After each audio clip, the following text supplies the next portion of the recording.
KENDradio.com. Your home for Coast to Coast AM in Roswell, 106.5, Roswell's Talk FM, KEND, Roswell, New Mexico.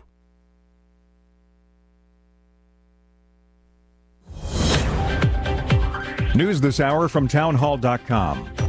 I'm Greg Clugston in Washington. More explosions in Ukraine's capital today.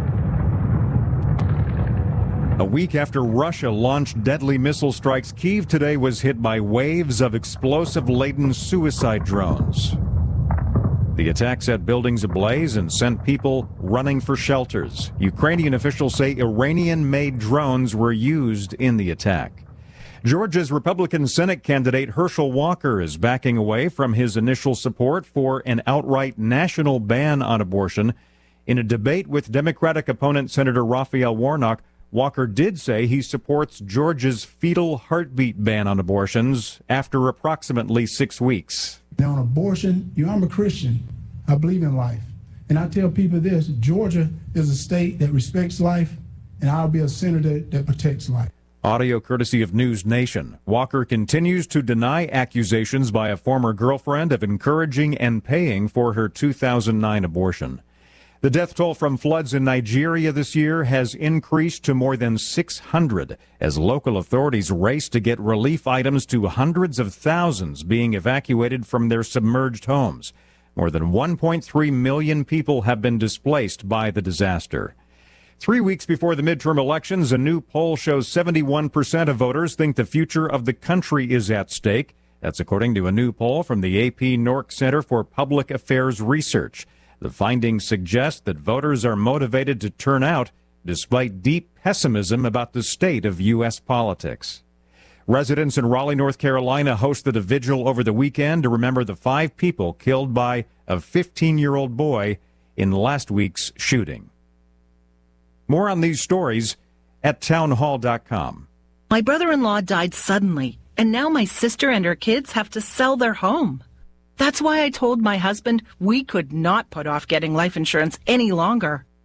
An agent offered us a 10-year, $500,000 policy for nearly $50 a month.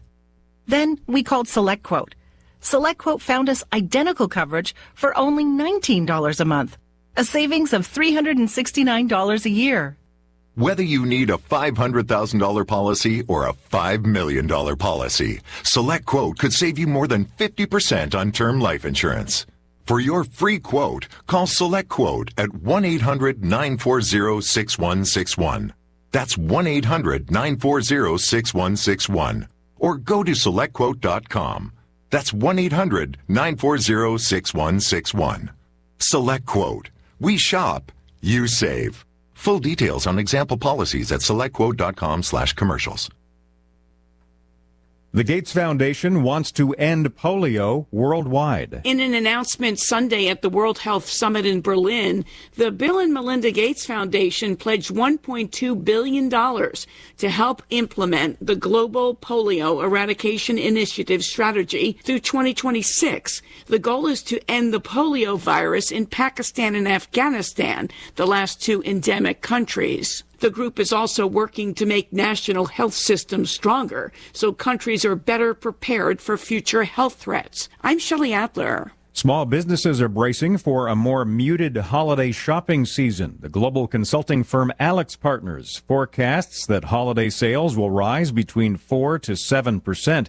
That's far below last year's growth rate of 16%. News and analysis at townhall.com. From Washington, I'm Greg Clugston. Britain's new Treasury Secretary Chief has announced details of a tax and spending plan overhaul 2 weeks ahead of schedule. He's trying to calm markets that were roiled by the government's economic policies announced by new British Prime Minister Liz Truss. She's only been in office for 6 weeks, but is facing a mutiny inside the governing Conservative Party, including from MP Robert Halfon. I worry that over the past few weeks, the government has looked like libertarian jihadists and treated the whole country as kind of laboratory mice in which to carry out kind of ultra free market experiments. The original plans announced by Truss called for $50 billion in tax cuts without an assessment of how the government would pay for them. That sent the pound plunging to a record low against the U.S. dollar. More on these stories at townhall.com.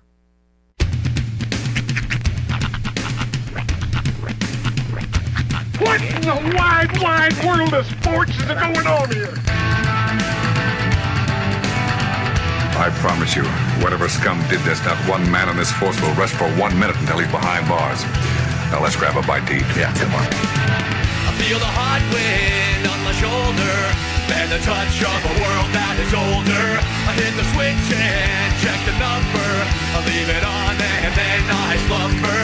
I hear the rhythm ringing through it. Flamenco guitar and cumbia music. I hear the talking of the DJ. The travel listen, what does he say? I'm on a Mexican radio. I'm on a Mexican world radio. Broadcasting live from high atop the J.P. White Building in downtown Roswell, New Mexico. It's Mornings with Mike Winters on 106.5 Roswell's Talk FM. Is that what I sound like when I talk?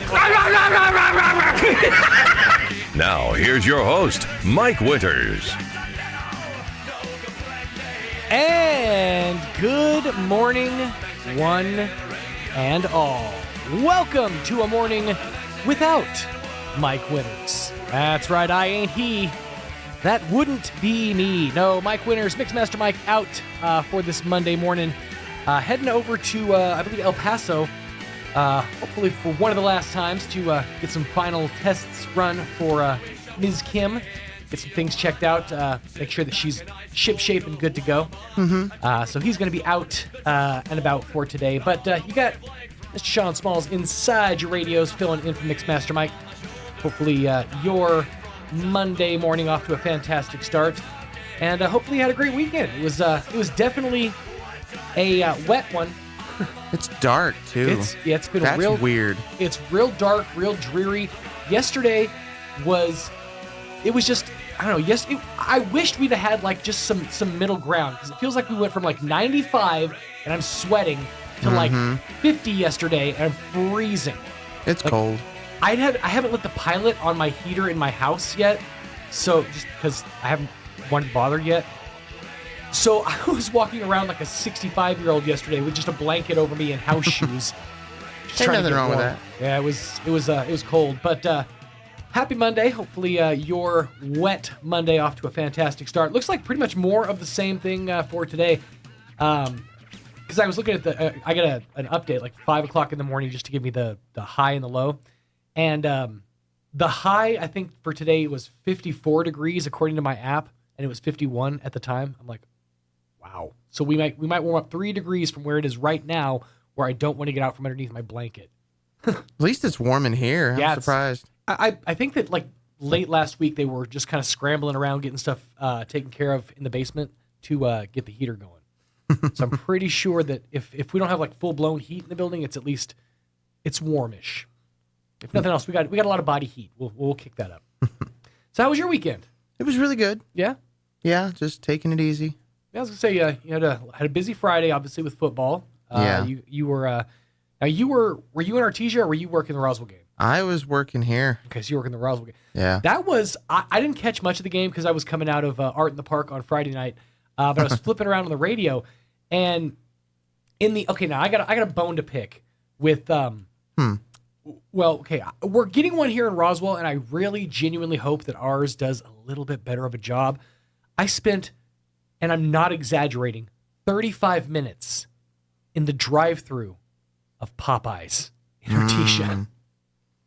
Just trying to get a sandwich. Just trying to get myself a sandwich, and while I was doing that, but it was fine. By the way, phenomenal sandwich. I complained about the time I waited. It was so good. That's why. It was well worth the wait. I'm still going to complain about it. They knew you were in the drive-thru. Yeah. And they made it Let's do it special. Right. Let's do it right for Daddy. But I was sitting in the Best Western parking lot, just like covered in grease, like a 7-year-old, just like, this is amazing. But so great sandwich. But while I was doing that, I was flipping around and checking out some of the games. Goddard, I don't know what happened in halftime, but somebody lit a fire under Goddard in the locker room because they came out with both the swing. They did good. Yeah. Props to the Rockets. Props to the Bulldogs for pulling off their victory.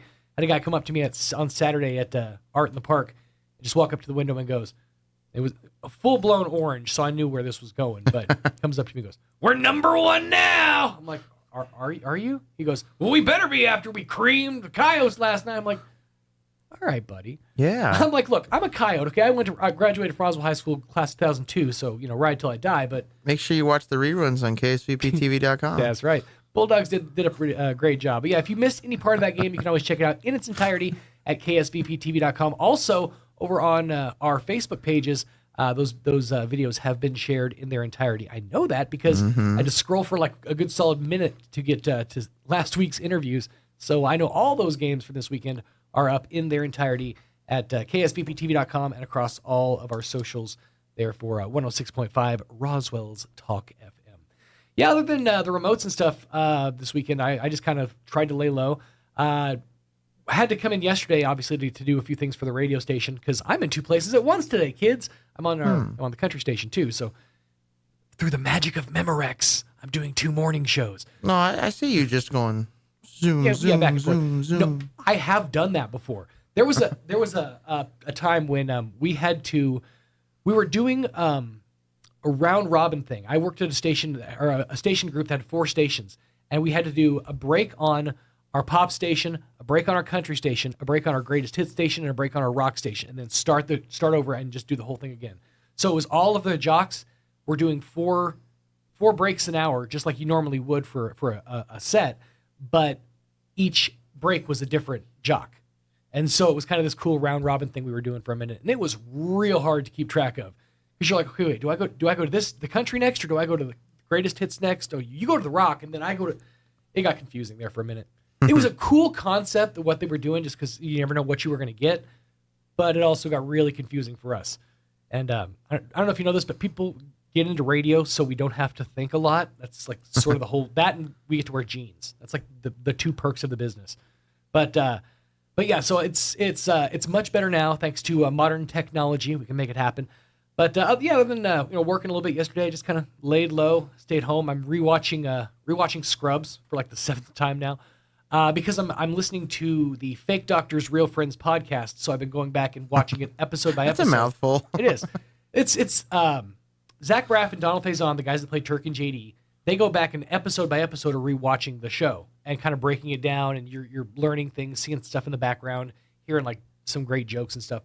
And so it's been real fun, like rewatch. But I'm watching it more as like a detective now, so it's not like I'm enjoying what I'm watching. Even I'm having to go back and like. Do research. He's like, they're like at 1347. I'm like, oh, okay, hold on. Yep, there that is. Okay. Detective Sean Smalls on the case. Yeah, it's been fun. But that was pretty much my weekend. But hopefully yours was pretty good. Let me give you the rundown of what's happening for you today. We got a pretty full slate. This hour we don't have a guest scheduled, so I was going to replay the interview that Mike had on Friday with Sheriff Mike Harrington and Under Sheriff Charles Eastless from the Travis County Sheriff's Department.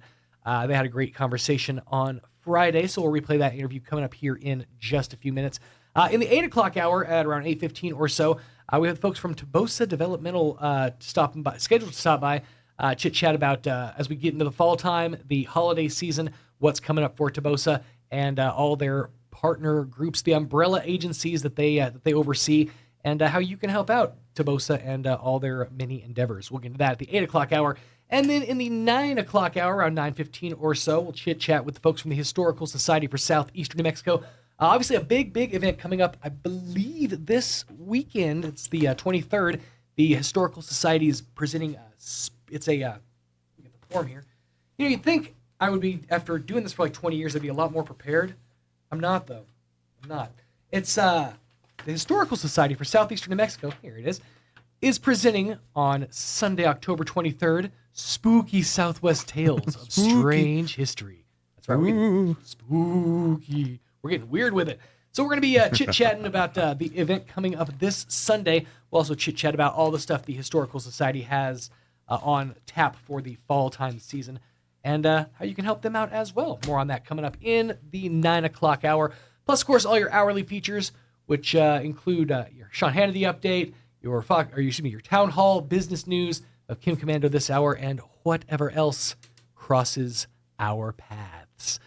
I got into a video yesterday. I was just kind of flipping around on YouTube of the 20 most dangerous bridges in the world, and some of these, they're modern architectural wonders. Some of these bridges. There's a bridge in China called the roller coaster bridge, and it literally goes up and then down to a point where you can't actually even see over it.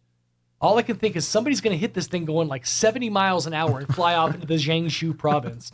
There's other ones though. I'm free. There's other ones where they set up a 120. It was like a 130 foot long suspension bridge over a 700-foot gorge in Arkansas, and it's like on a windy day you can just see this bridge doing this thing. I'm just like, that's. I have a real fear of heights, but more than that, I get vertigo at just like a story up. I was watching this video and had like legit anxiety. Like I can't wrap my head around how people can do that and be okay with it. I don't know. Like go on adventures like that. I think it'd be cool to see, but to walk across. There was a bridge. They showed one bridge that it spanned across the top of, I think it was like the Amazon jungle. I'm not sure. It was a jungle, a rainforest. Yeah. And the bridge essentially walked across the treetops. That's cool. It's really cool because you get to experience the jungle without experiencing the jungle. But it's also a freaking rope bridge where if anything happens for any reason at all, it's a rope bridge. You're just plummeting into the forest below, into all the stuff that's waiting for you down there. It's just, sometimes I throw stuff on TV just to scare myself, remind myself I'm alive. Yeah. But yeah, it was definitely I've seen some of those too. Modern architecture never cool. ceases to amaze me. It's pretty cool. But yeah, I'd recommend it if you're a fan of freaky stuff like that. Go on YouTube and look up the 20 most dangerous bridges. It's definitely worth a watch. It's entertaining. 17 minutes after 7 o'clock. Let's pause. Let me make sure this works here before I do anything else and get you up to date with the weather. I'm meteorologist Steve Hamilton with your Pecos Valley weather. Pretty cool today. We'll stay in the mid-50s for the afternoon high, and we've got plenty of moist air circulating into our area, so some showers will be possible, but they'll be tapering off during the afternoon. Might get a lingering shower overnight and are low in the mid-40s, and then we're back to sunny and slightly warmer weather on Tuesday. Our high will be in the mid-60s, 70, and sunny on Wednesday. That's your latest forecast. I'm meteorologist Steve Hamilton. Thank you, Steve. Currently 52 degrees and wet. Humidity is 92%. Shocker.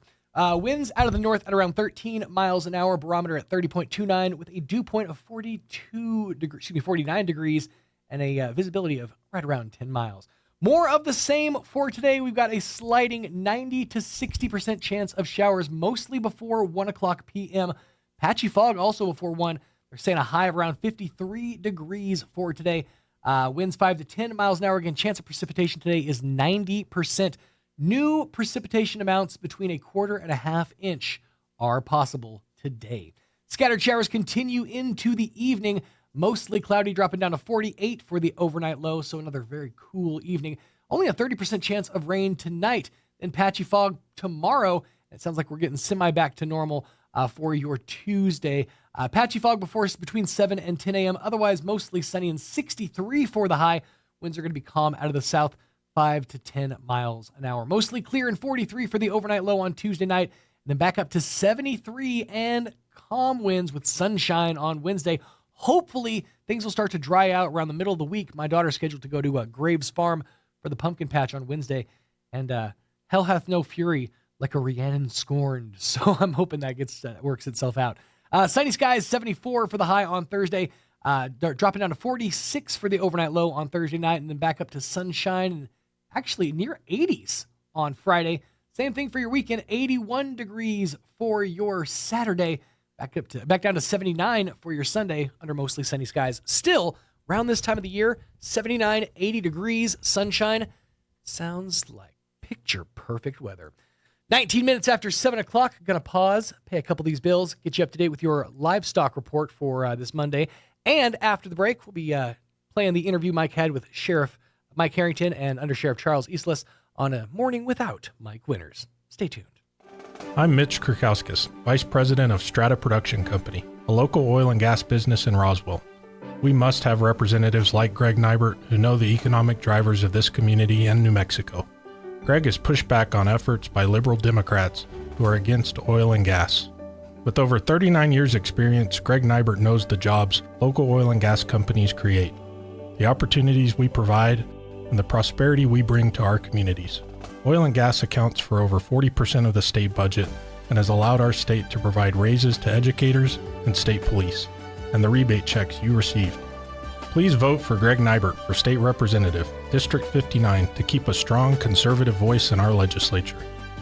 I'm Greg Nybert, and I ask you to please vote for me for House District 59. Voting begins on October 11th, and Election Day is November 8th. Paid for by Greg Nybert for State Representative. Richard Taylor, Treasurer.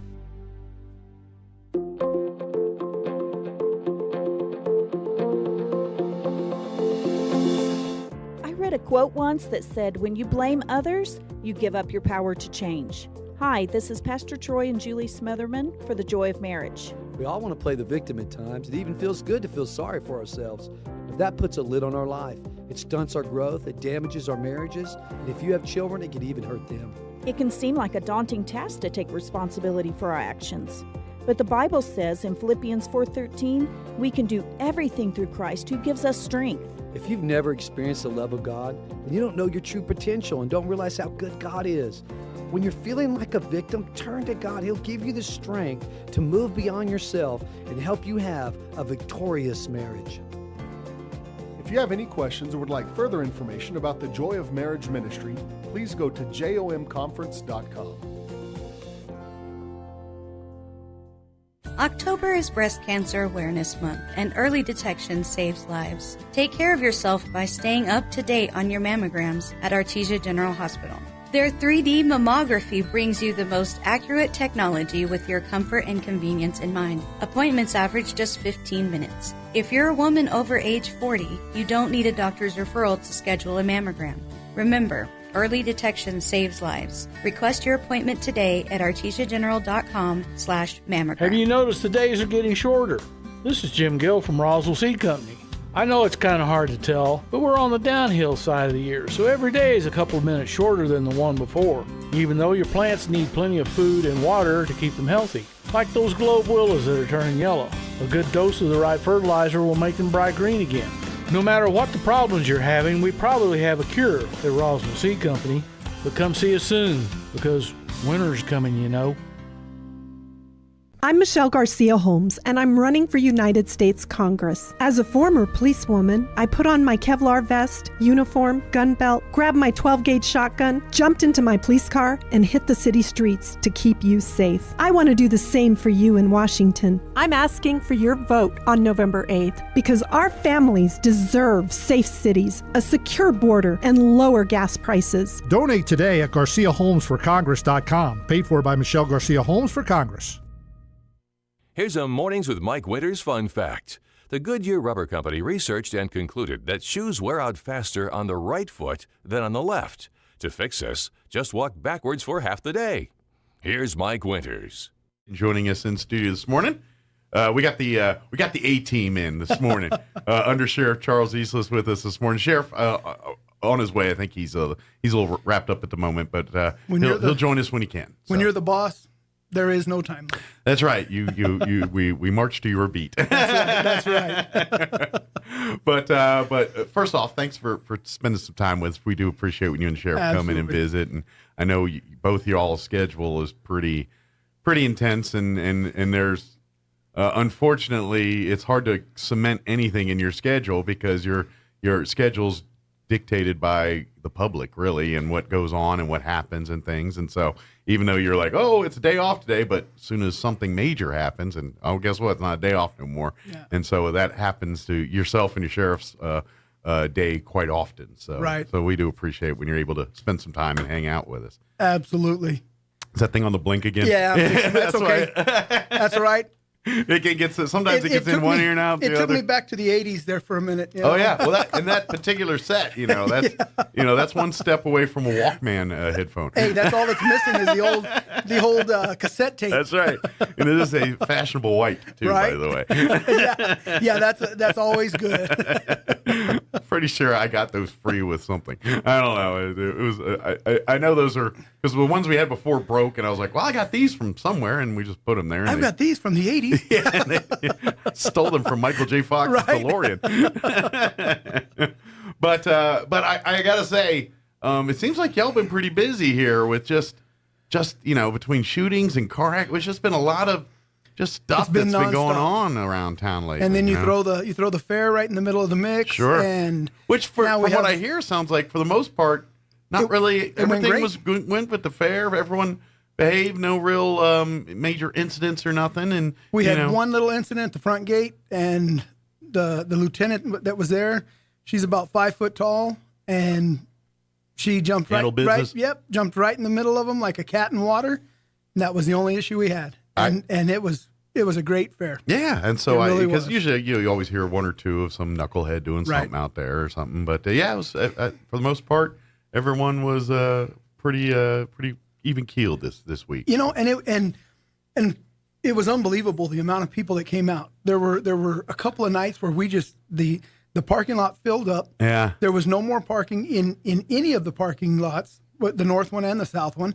Then they did an overflow parking, and that got full. So people started parking at McCoy's, and you're thinking, where are all these people coming from? Yeah. But then the reality is it's been so long since we've had something like this. Yeah. And it's time to have something like this. Yeah. The people want to get out and enjoy themselves. Sure. It was great to see the families out. It was great to see the kids out. Mm-hmm. It was great to see everybody enjoying themselves and actually having a great time. Yeah. Even with the rain. It was amazing how many people stayed and just enjoyed the rain. I don't think we wanted that much rain, but yeah, there was some blessing for that amount of time. Yeah, but I think for something it was, and plus, I think it also put the spotlight on some of the other parts of the fair that sometimes doesn't get the spotlight as much. Right. Like the railroaders and the education building, and certainly, Absolutely. I mean, the commercial building's always packed, but sure. people were much more interested in more of the stuff in the commercial building when it was pouring out raining out there. They always want to do the rides. Yeah. They like the commercial building for the freebies and the raffles and things.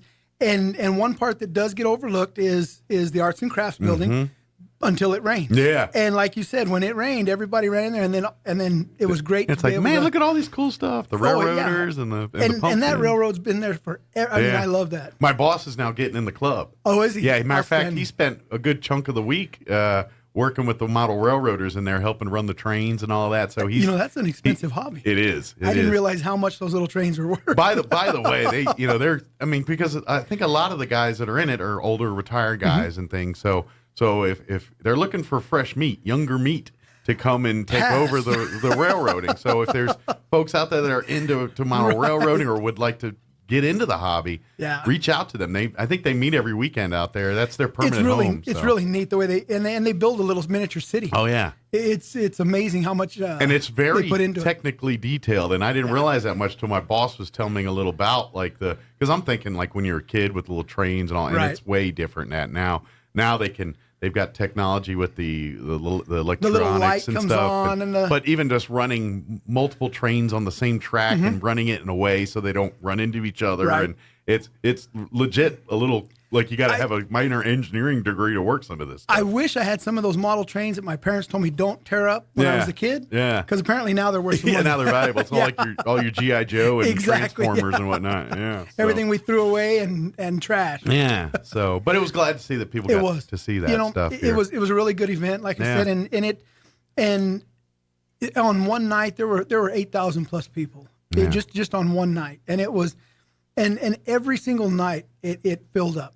And it was great to see people, and we saw some of the same people every night. Mm-hmm. They kept coming back and having a good time, yeah. Exactly. And I kept hearing from multiple, I mean, not just the organizations I'm involved with, but other organizations that were having, various raffles and things, your gun raffles or grill raffles. Well. And every one of them said that they either sold out of tickets or sold a whole bunch of tickets. So they did really, everyone really was well. very pleased. So, yeah, it was a good event, and I'm glad everyone came, had a good time, and was for most part pretty incident free for a fair. And I mean, you always get a couple kids lost every year. If you call rain incident, so be it. It is. But, it was really and it was really structured. We got together with the fire department and the volunteer fire departments and other agencies and we worked out a really good system. We always put an IAP into action. Sure. And everything is, the rows are numbered, so whenever a child was lost, they were found pretty quick. Sure. And we didn't have any incidents. I'm kind of curious, and this is just a gee whiz logistical question, because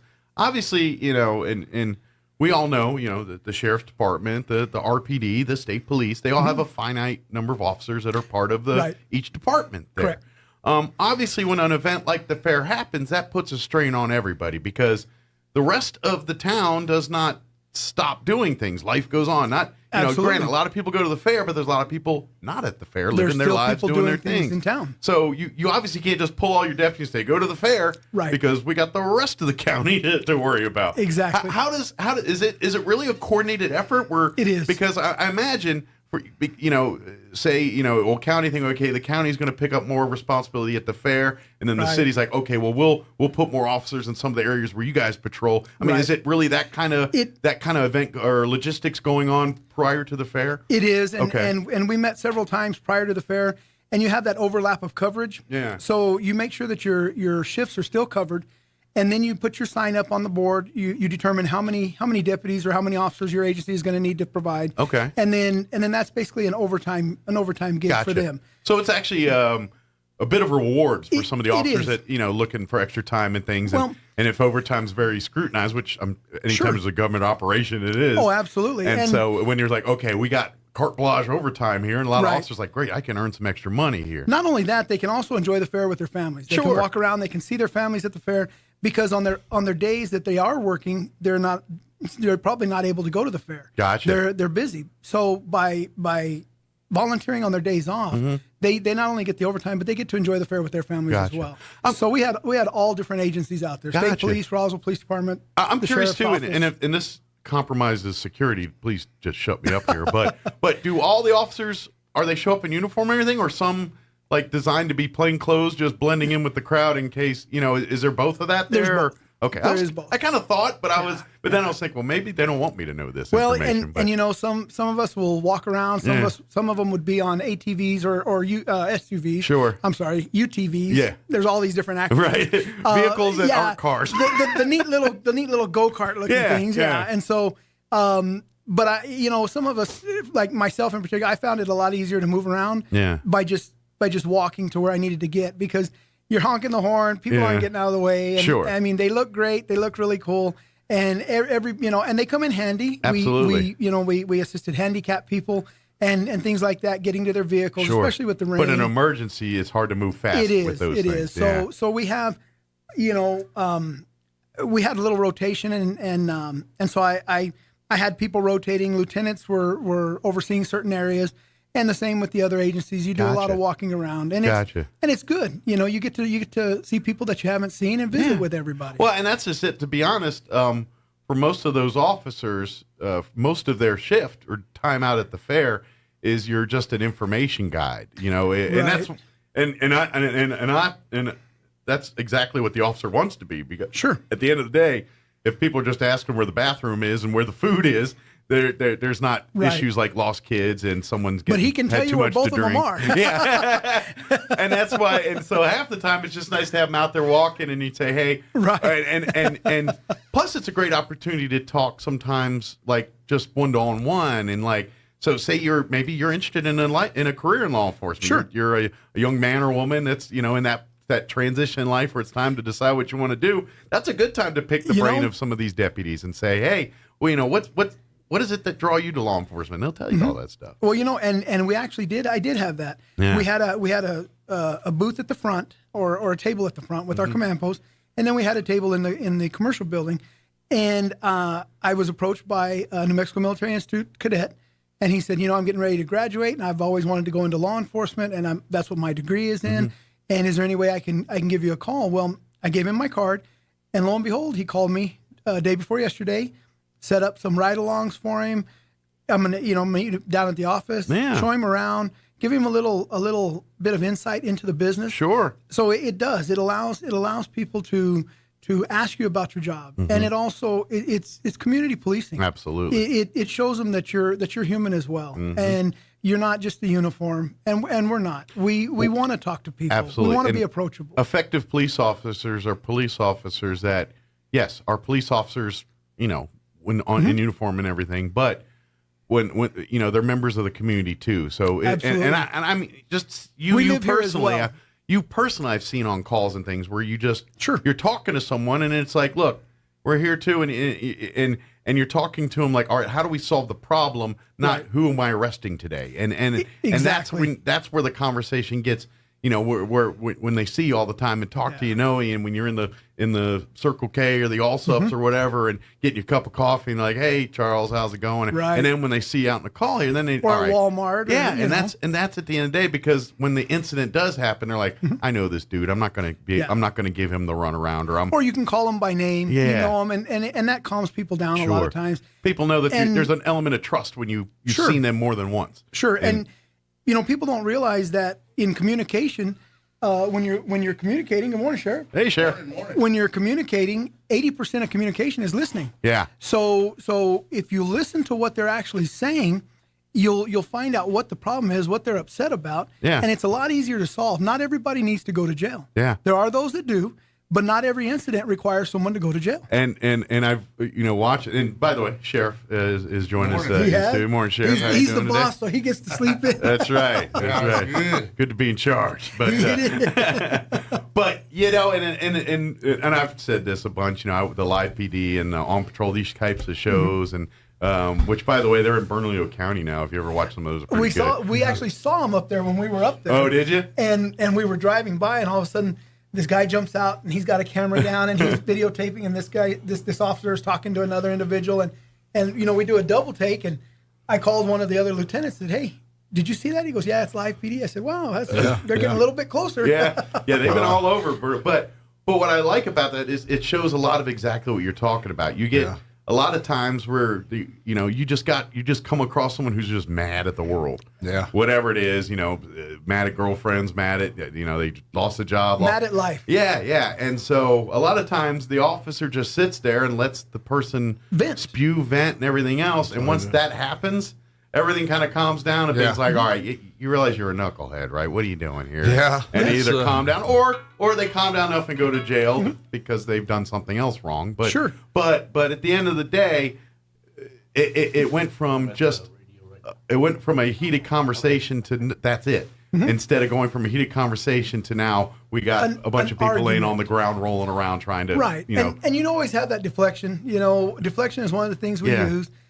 When they get through venting, if they're wearing, let's say, I'm going to use the Denver Broncos since my boss is a Denver Bronco fan. But if they're wearing a Denver shirt and I say, hey, are you a Denver fan? You ought to be out of here for that. Come on, man. or what, and then they, well, what's your team? Well, mine's worse than Broncos. I'm the Giants fan. Last time we were at the Super Bowl was 2007. But there's like not very many of you around here. Sure, we're far and few between. But what it does, you get that line of communication started, and then you're able to talk to them, and they're more apt to tell you what the problem is. Sure. And that's what we're there for. We're not there to put everybody in jail. It's just humans relating and connecting. Solve the problem. And if they're upset, we just keep that contained. Yeah. And until they calm down. And by the way, that's the same tactic they use with, like, if you come to the sheriff's office complaining about something, we'll sit and listen. We have those. And then we'll explain to you why it's done the way it's done. But we'll let you vent to make you feel better. Right. One of the things like he was talking about, whenever I've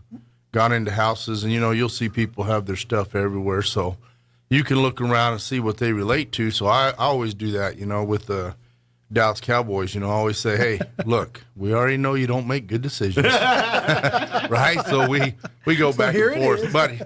But when you do that, it really takes their mind off of that problem right now. Sure. And gives them a chance to deflate. And, and it also makes you look more like a human to them because they already look at you as the authority. Yeah. And it's like, I can't relate to you. You're the one judging me, or you're the one who's about to tell me my fate here. Yeah. And so they treat you as such. But then when you come at them with a joke or with something they relate to or talk about something that they're into too, then they're like, oh, wait, that's just some guy just like me. He's wearing a uniform. And the thing that I do also is I make sure that everybody within our department understands that when a person calls you, that problem that they're talking about, whatever it may be, or if you're called there, that is the biggest problem in the world to them. Mm-hmm. And so when you get there, you have to take that very serious and listen, but you also want to deflect the anger from that person back over this way and basically say, look, leave them out of it. Let's talk here, let's do this. And so become the punching bag a little bit if you need to. Well, sometimes you have to. The verbal punching bag, obviously, but yes. Yeah. So if you ever read on my Facebook page, you're going to see, you have people on there all the time bashing. Mm-hmm. And it's just the same people all the time. Absolutely. Well, one of them I was reading today says, it's good to see that you're at the office taking candy, but you haven't called me back yet. Well, for 27 years, I've always called that person back. And they know that I call back. Yeah. It's just that whenever they're angry, then they're wanting to file a complaint or they're wanting to do these things, they're wanting it done right now. And their I also problem is think the biggest thing, They probably know you at a certain level. Yeah, that's right. And so they know if I say this, that's going to tick them off just a little. Yeah. You know what I mean? Like, they know the button to push to try to agitate or stir the pot a little bit. And for me, so they say it to do that more so than... Exactly. And for me, I'm on the other side of it. I've been doing this job for so long that those things don't even get under my skin. And the reason is because I know what's being done. Sure. When you know what is being done around you, you don't worry about all the other little gossip. But that's the things that we're dealing with. And it's like you guys were talking about with the fair earlier. Mm-hmm. One of the main purposes for us at the fair, we had 10 guys out on overtime. We were out there. I was out there every night. We were there sometimes till 1 a.m. Mm-hmm. It was to meet and greet people. Mm-hmm. It wasn't about looking for trouble. Sure. It was about driving around and letting them know you're going to have fun tonight. Sure. And it's going to be safe here. Well, and that's what we're let's about. Let's face it. Yeah. We all know this. Human beings are people of or just creatures of opportunity. Opportunists. And just the fact that if you're walking around and every few feet you're going to see a law enforcement official or someone that looks like they're keeping an eye on the place. People that are looking for opportunities are going to look elsewhere. Their opportunities dwindle. Yeah. So like your pickpocketers and those types of people that thrive in crowded scenarios like this, they see a bunch of police officers walking around. Yeah. They're like, this is probably not the best place to do this. I better move along. But on that note, it was awesome to see that, and we already know this, that here in Chaves County and in Roswell, we have some amazing, honest, good people. They turned in. We had cell phones turned into us. We had debit cards turned into us. Wallets with cash still in them. That's great. Turned into us. I love that. And we were able to find the owners of a lot of that stuff. The ones we couldn't find. With the money we still turned in over it? to absolutely. How awesome is that? Yeah. Exactly. And it was, and with that amount of people and those and everybody trampling on top of everything, they took the time to come over and say, we found this cell phone. And sure enough, someone would come looking for it. It was great to see that. We also learned that rain, sleet, or snow, people are going to the fair. That's what we were talking about. It doesn't matter. But they were ready. I mean, we had a full Yeah. fair last year, which was nice and everything. But after a couple years without it, had a or rainy, lesser wet versions full of it, fair this year. people were ready to come and have fun and you're a good talking. time. And the rain didn't fully rain on our parade here, but and to be honest, we can't complain. We need the rain, and we got more rain coming this weekend. And thank goodness. Yeah, we'll we be do glad. need it. I am curious though, like when we get weekends like this, does that stir the pot, or like allegedly it's supposed to rain all day Sunday? Yes. Does crime take a rest, or is it Sunday and football and now that everybody's indoors, it's going to be 10 times worse? So weather can cause issues at home. So if you have something that keeps people cooped up together, our domestics go up. Gotcha. Our domestic violence Like go during up. COVID. So you're probably going to see a lot more of those Sunday, Monday this week. Yes. Like depending during on Thanksgiving. Yeah, gotcha. And depending on who you're cheering for football, maybe there's some issues there. So there might be some problems. Our Seven Commanders fans have nothing to do this weekend. That's we won yesterday and are still depressed because that was a sad game. Yeah, that was a pretty sad game. 12-7. I'm like, geez. But yeah, so they when the weather's nice and you can see by the moon at night, our burglars are basically stealing a property from people's yards go up. Gotcha. Burglaries go up. Sun's out, guns out. That's right. And then if it's a day that keeps everybody home, domestic violence goes up. But we really see different types of crime during different weather. Gotcha. It changes. And then you got people who don't understand that you got your windshield wipers on and you got your headlights on. You may be able to see in front of you, but you're not going to be able to stop. Exactly. And so when we were out there directing traffic in the rain, it was a very dangerous situation at times because people were looking over at the fair. They're not looking at you. Excited, distracted. Yeah, lots of bells and could have been whistles. very, very, very bad. Took us back to. You ever play the game Frogger? Oh yeah, yeah, that's how it was. Kind of reminded yeah. us of Atari back there for a while. We were playing that game out there for a while. Got a few highway dodges and everything else out there. But so I was going to tell you yesterday, Lieutenant Mason calls me up and says, "Hey, come over to Zia Guns, and we're going to. They've got something over here they want to show you." And I was like, "That okay? You know, sometimes they get." Are they setting you up for a guns. practical We didn't tell him what it was. Okay. So I get there, I walk in, and they have the one chip challenge chip there. For me. The Pocky chip. Yeah. So I have done that. I did that, and it didn't do nothing to me. You know was, what? It was crazy. Yeah. So, Yeah. When we did it here, I feel like I won. Yeah. Because I won. I wasn't puking and doing all the stuff everybody else did. Matter of fact, yeah. about 30 minutes later, I went down to Asian Market and had me a nice beef and broccoli Well, lunch. then I feel like both of you won because just watching people do it makes my gallbladder hurt, makes my stomach upset, So, and just but when you're first getting ready to do it, you're like, oh man, I've been watching all these people on TV. anxiety. But I eat so many habaneros in a day. I eat, I will say this: the jalapeno at Golden Corral, was hotter to me than that chip is. Ooh, that's a slight. Yeah, but that's all you got. Challenge accepted, right? And then people put on there, oh man, it's going to get you later. It's going to be this or that. It never even did nothing. Yeah, to me, so. to be honest, now I did it back when they were charging like $50 for one of these chips, and you can only get them online. Right. And I don't know if they've changed because I imagine as there's more demand, they're probably fresher. Yeah. But the one I got was old. Stale? It tasted like it was in a couch cushion for about a month. Yeah, I think that you couldn't taste the chip at all because it was just of the dry and because of the seasoning. My question would be, how do you know what a chip tastes like in a couch cushion? Hey, sometimes you got to eat. Yeah. Sometimes you got to eat. You're like, how long's that Frito been there? Yeah. I was like, I had Fritos last week, like, right? Maybe it's one of those. To heck with it. I don't know. You weren't craving one until you saw it. Right? You're like, I'll go for it. So there's a penny and a Frito. Yeah. All right, put that in my pocket. I'm rich, and I'm going to be. All right. Yep, I'm going to be eating. So we did that, and that was fun. I really thought that was a good deal. So did you get like a prize or something? No.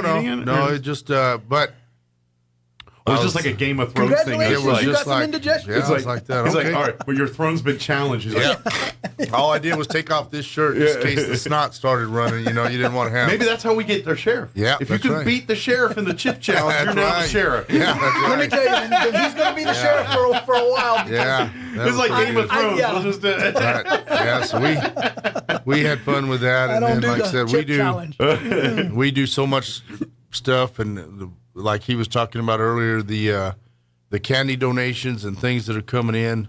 The people of this community, I'm talking amazing. all of Chaves County, they're just amazing. They continue to keep bringing in and keep bring it. supporting because I know the sheriff's department needs help, but there's a lot of other entities. I know our American Legion's collecting candy. Yes, So yeah. as much as you can give to everybody. There, Give there to are so everybody. many trunk or treats Yeah. going on that it's great to and we're we'll going to be be out at like 8 on the different 20, trunk or treats. Yeah, starting we'll start on the 27th. 27th on.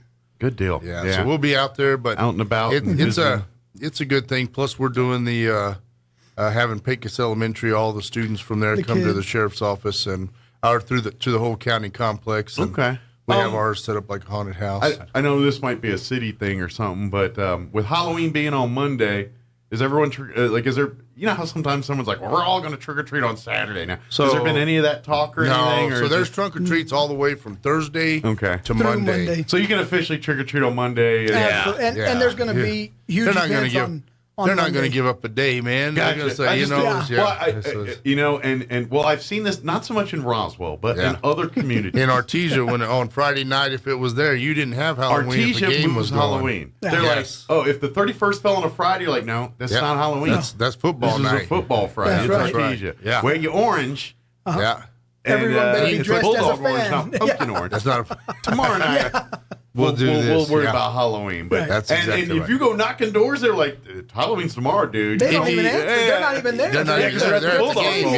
Bulldog. Yeah. So here we're a little different. We see great crowds at every event, and which, by the way, it's good. Coyote fans, you better fill that other side of the Bulldog Bowl tonight. Oh, Absolutely. yes. Yeah, that's a big game, and It it's is. going to be. It's the game of the week. It's every eyeball that's into high school football in the state's going to be keeping tabs on that watching game that game. tonight. Absolutely. The Goddard Mayfield one's a big one too here at the Wool Bowl, but but that one too has got a lot of eyeballs on it. Well, so. that's a rival right there. It is. That's Of course, that's all right. Once you're That's what I district, mean, man, yeah. Once Goddard, you're there. Roswell, Artesia, just interchange it. They all When, it's all when we rivals. were in high school, it was Clovis. Yeah, Clovis was our biggest, Yeah. our Oh, big yeah. rival That for was us. big. Clovis is Roswell usually a good team. They've had a down year here this year. Yeah. They got new coaching They're young. system, and They're just young. they're if you have a thing such as rebuilding in high school, that they're restructuring. Yeah, they're kind of in the midst of that right now. Right, that's But right. then you look at like Hobbs right now, who's just lighting it up. Yeah, they're yeah. getting after it, aren't they? Yeah, they are. Well, we support every bit of that, and we just try to make it to where people know, hey, go there, enjoy the game, and let Yeah. us deal with the problems. Yep.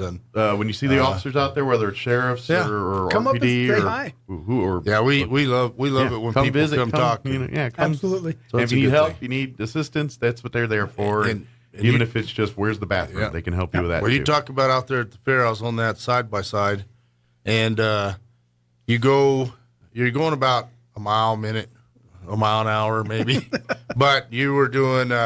It's very slow, but you're also shaking hands and talking to everybody Sure. as you go. And what I like on those side by sides is the horn is a meep meep. It's like a Roadrunner horn. You know, that's what it reminds me of. It's not a loud, overbearing. So whenever you come up to people in line and you hit the horn, it's more funny than it is anything else. So it doesn't come across as being overbearing not or threatening. It has the same effect. It gets their attention. Yeah. And but then it's they more look of a, and what then in the heck is that? Excuse me. Yeah, that's what I Are do. you kidding Yeah, me? that's what I do. You like that horn, and then they all laugh and let you go by. But it takes away that, you're just like anything. Your approach can cause people's demeanor to change. Absolutely. Yeah. So if you hit a crazy horn, you're going to make people mad. Sure. But if you have that, they're like that. You're What the heck was de-escalating that? people. They're coming in laughing Yeah, and so it was- more friendly. And we laugh Yeah. at it too. So Sure. we And laugh. so And I laughed every the only time way I you used make it, it so. more funnier is butch it up real butch, and to make it look tough, and then go beep beep. That's what it is. Yeah. He said, hop in. And I hadn't ridden it yet, so I jumped in and he said, watch this. And he said, I'm going to honk the horn and so that people get out of the way. And he honked it, and I said, "Oh, quit! Don't do that anymore." I tried to pull everything up over my face. It's embarrassing. Sheriff, don't honk the horn anymore. I love that stuff. I'll holler. Get out of the way. You need to be carrying a drink with an umbrella in it while you're driving it. Yeah, that's right. Well, I'll tell you what, it was Here's a basic life very lesson we all need to successful and- remember. Be careful when you're throwing out an insult on Twitter, especially if you're insulting the world's richest man. I'm Kim Commando, brought to you by ExpressVPN. Secure your online data and get an extra 3 months free at expressvpn.com/Kim. Last week, Elon Musk tweeted a carefully thought-out proposal that would end Russia's deadly war with Ukraine. The terms slightly favored Russia, but gave Ukraine its independence, and as I said, would save lives and end the conflict, missiles and all. Within minutes, Ukraine's ambassador to Germany fired back at Musk with an insulting tweet full of F-bombs, saying, "That's my diplomatic response to you."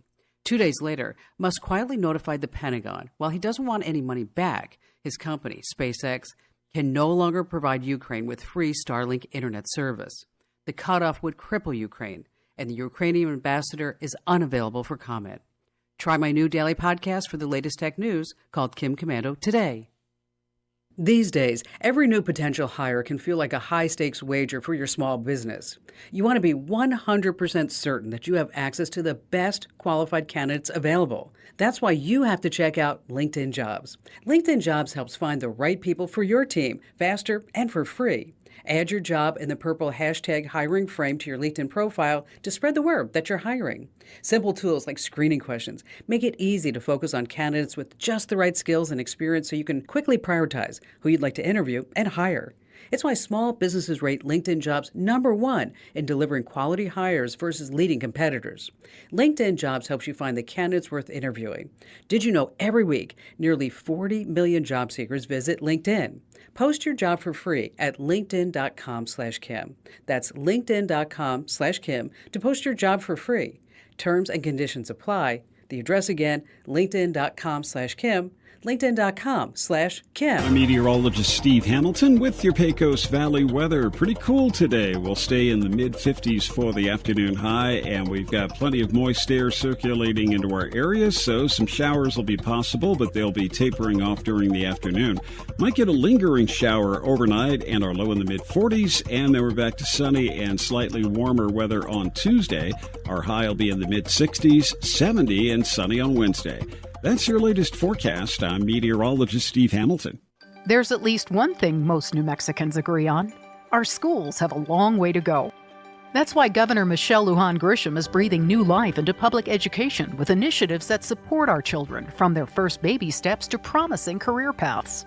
Like expanding in-home family services, early childhood and pre-K, so thousands more kids will go off to school healthy and ready to learn. And attracting new teachers by raising salaries to the highest in the Southwest. It's already paying off by recruiting hundreds of new teachers to our classrooms this year.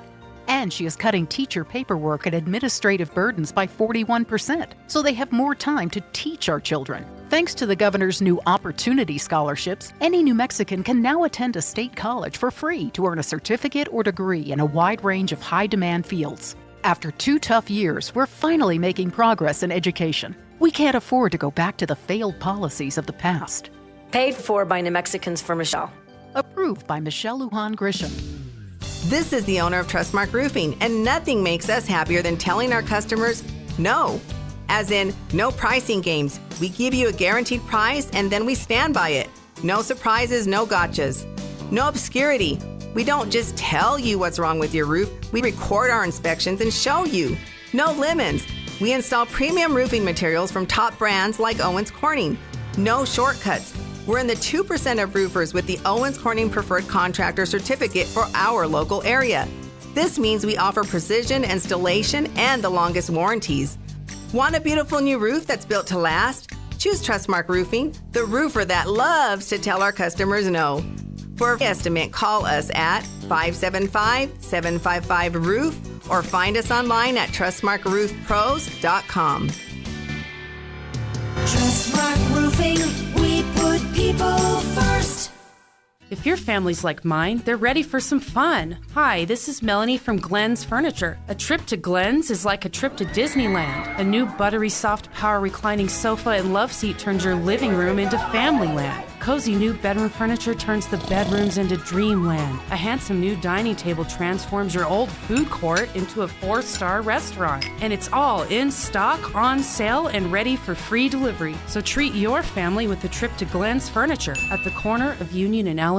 Come check out a favorite fall family attraction in Artesia. Heirloom Acres Corn Maze and Pumpkin Patch is now open weekends in October. Get lost in the 8-acre corn maze. Pick a pumpkin straight from the patch. Take a ride on the kiddie zip line. Indulge in one of many tasty eats from the concessions and enjoy roasting s'mores around one of our campfires. Come out weekends in October to Heirloom Acres, located 1 mile east of Artesia on Highway 82. Heirloom Acres, where you're sure to find joy this fall. Paid for by Eddy County Lodgers Tax. This is Mikey, General Manager at Roswell Nissan. Are you haunted by high payments or afraid you'll be stuck in your old car forever? This is your chance to escape. It's Halloween madness at Roswell Nissan. No tricks, just a lot of treats. Like rates as low as 2.25% for 36 months or 3.99% for 75 months. No payments for 90 days on approved credit. And if you do have creepy credit, Roswell Nissan has credit specialists on hand to help you get your deal done. Halloween madness all October long at Roswell Nissan. October is National Cooperative Month, and when Central Valley Electric Cooperative celebrates Co-op Month, we are really celebrating you. After all, CVE wouldn't exist without you, our members. Stop by our office in Artesia Friday, October 28th for Coffee with Your Co-op. Come grab a cup of coffee and something sweet and help us celebrate you. Come and go between 9 a.m. and 11 a.m. and again from 2 p.m. to 4 p.m. It's National Cooperative Month, and CVE wants to celebrate you, our members. Here's a Mornings with Mike Winters fun fact. Linen can absorb up to 20 times its weight in moisture before it feels damp. Now, you don't have to get up in the middle of the night to go to the bathroom anymore. Here's Mike Winters. And good morning. Closing in on 8 o'clock. Stay tuned. Next hour, we'll either have the folks from Tobosa or we're going to replay the interview Mike had with Elliot Rodriguez from Lone Depot. Stay tuned next hour on A Morning Without Mike Winters. Your home for Kim Commando in Roswell. 106.5 Roswell's Talk FM, KEND, Roswell, New Mexico. News this hour from townhall.com. I'm Greg Clugston in Washington.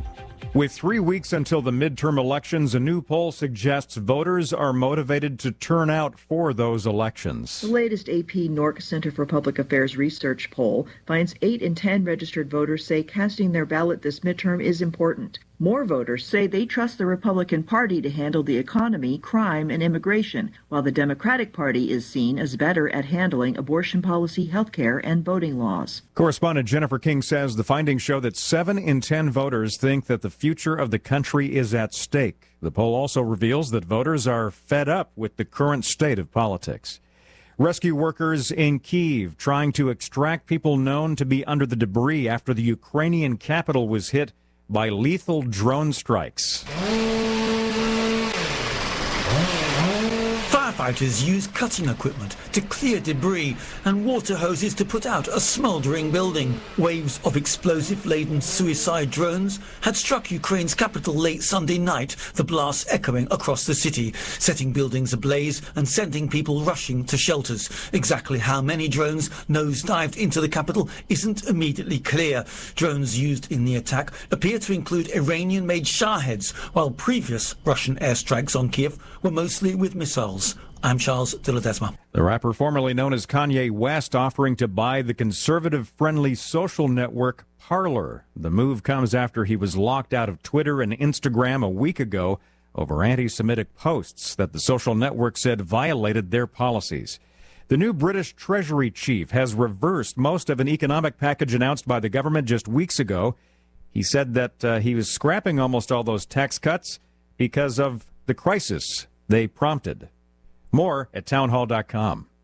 Charlie Dombeck here from Key City Capital. As a practicing CPA for nearly 30 years, I have found that 80% of your ability to grow your wealth is dependent upon 2 factors: taxes and investment performance. At Key City Capital, we improve investment performance by diversifying capital into off-market investment opportunities in passive rental real estate and alternatives like asset-backed lending. We recover dollars that clients unnecessarily pay in the form of income taxes, creating a lifetime annuity of savings. We are a sponsor of passive, affordable single and multifamily residential rental investments, which are located in Sunbelt landlord-friendly states. These investments are the top choices in a rising interest rate and inflationary environment. They represent a store of value, protecting your capital from market volatility. Learn how we at Key City Capital can help you ultimately grow your wealth rapidly. Connect with me at keycitycapital.com or give me a call at 817-912-1569.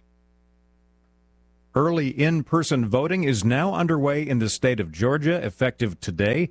And as the candidates for governor meet in the first of 2 scheduled debates coming up later this evening, we get the latest from correspondent Julie Walker. The matchup is a redo of the 2018 governor's race that saw Republican Brian Kemp win. Now the governor is releasing new proposals to fight crime as he continues attacks on Democratic challenger Stacey Abrams on the issue. Abrams says she wants to use tonight's debate to highlight plans including expanding Medicaid, raising teacher salaries, and making housing more affordable. More than 4 million people could vote in the state's elections this year. Democrats are pushing supporters to vote early in races that include a pivotal U.S. Senate seat between Republican Herschel Walker and Democrat Raphael Warnock. I'm Julie Walker. News and analysis at townhall.com. I'm Greg Clugston. Residents in Raleigh, North Carolina hosted a vigil over the weekend to remember the 5 people killed by a 15-year-old boy in last week's shooting. Melissa Smith told WTVD her neighborhood is still in disbelief. I know you hear that everywhere, but just how comfortable we always were, how comfortable we are here, and then having to be on guard at your home is challenging. The news that 70 million people will see an 8.7% boost in their Social Security checks next year came just weeks before Election Day, but it's unlikely to give Democrats the edge they're seeking at the polls. In fact, the promise of bigger payments in 2023 could call even more attention to the surging prices that have been inflicting pain on households. Wall Street, the Dow is up over 500 points in early trading. More on these stories at townhall.com.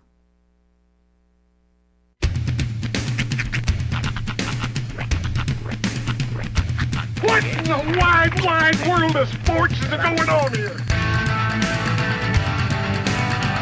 I promise you, whatever scum did this, not one man in this force will rest for 1 minute until he's behind bars.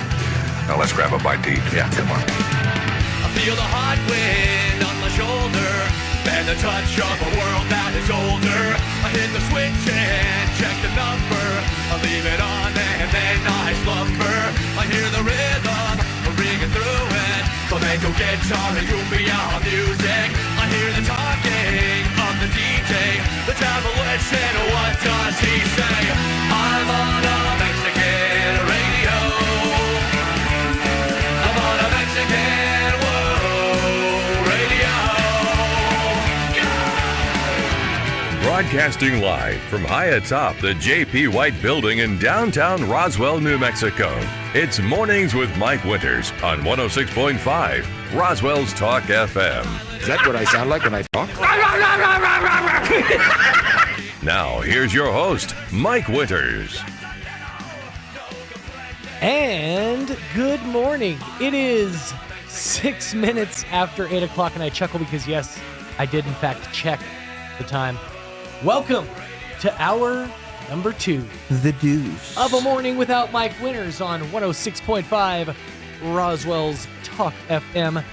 Happy Monday. Happy overcast, dark and dreary Monday. Hopefully yours off to a fantastic start. I like this kind of weather. I tend to like the dark, the dreary, the overcast kind of weather. To a point. I mean, now granted, I've always said I could live comfortably in a place like Seattle, but the last couple of weeks, I think just having to be out in it and without like a jacket, not being prepared for it is a different story. Because like, I was in the trailer at the fair, trying to stop leaks from happening and trying to, sop up water. And that was too much. A nice overcast day where a few drops fall every now and again, I can deal with that. That's kind of nice.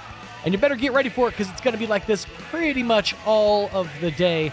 Overcast, dark, dreary, and a pretty good chance for some rain throughout the rest of your Monday. So it should start to clear up as we get closer and closer into the meat of the week. But as of right now, dark, dreary, and overcast on this morning without Mike Winters. By the way, Mixmaster Mike will be back inside your radios this coming tomorrow morning. He had to take a quick sojourn down to El Paso with Miss Kim for just for a few follow-up appointments, just to make sure everything is okay and copacetic. Thought I heard a phone ring. It was not a phone, in fact. But just so you know, Mixmaster Mike will be back inside your radios tomorrow morning. Coming up this hour of the program, we have scheduled the folks from Tobosa Developmental Services to stop by to chit-chat with us about kind of things they have going on as they head into the fall time season. Obviously, it is the giving season, and the Tobosa Developmental Services and their many organizations would love to tell you about what they are giving to the folks here in the community and what they give back. And I'm one who can advocate and tell you about Tobosa till I'm blue in the face about how all the amazing things that they have done for my family and for my daughter.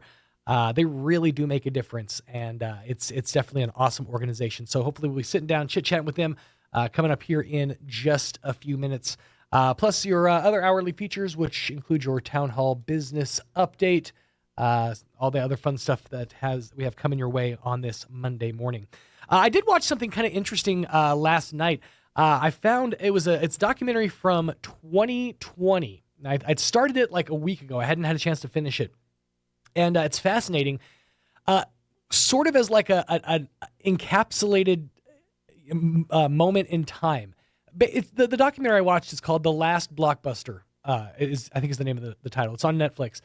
And it's essentially just about that. There is one more Blockbuster video in existence, and I Googled it last night while I'm watching this. It's still open today. At the time they were filming the documentary, there were 3 in Alaska and 1 in Bend, Oregon. There was one in Anchorage, Alaska that actually got famous because they were featured on Last Week Tonight with John Oliver, and John sent him a bunch of movie memorabilia, including the loincloth or the codpiece that Russell Crowe wore, I believe, in the movie 300. I could be wrong on that one. But basically, all 3 of those Blockbusters in Alaska closed down.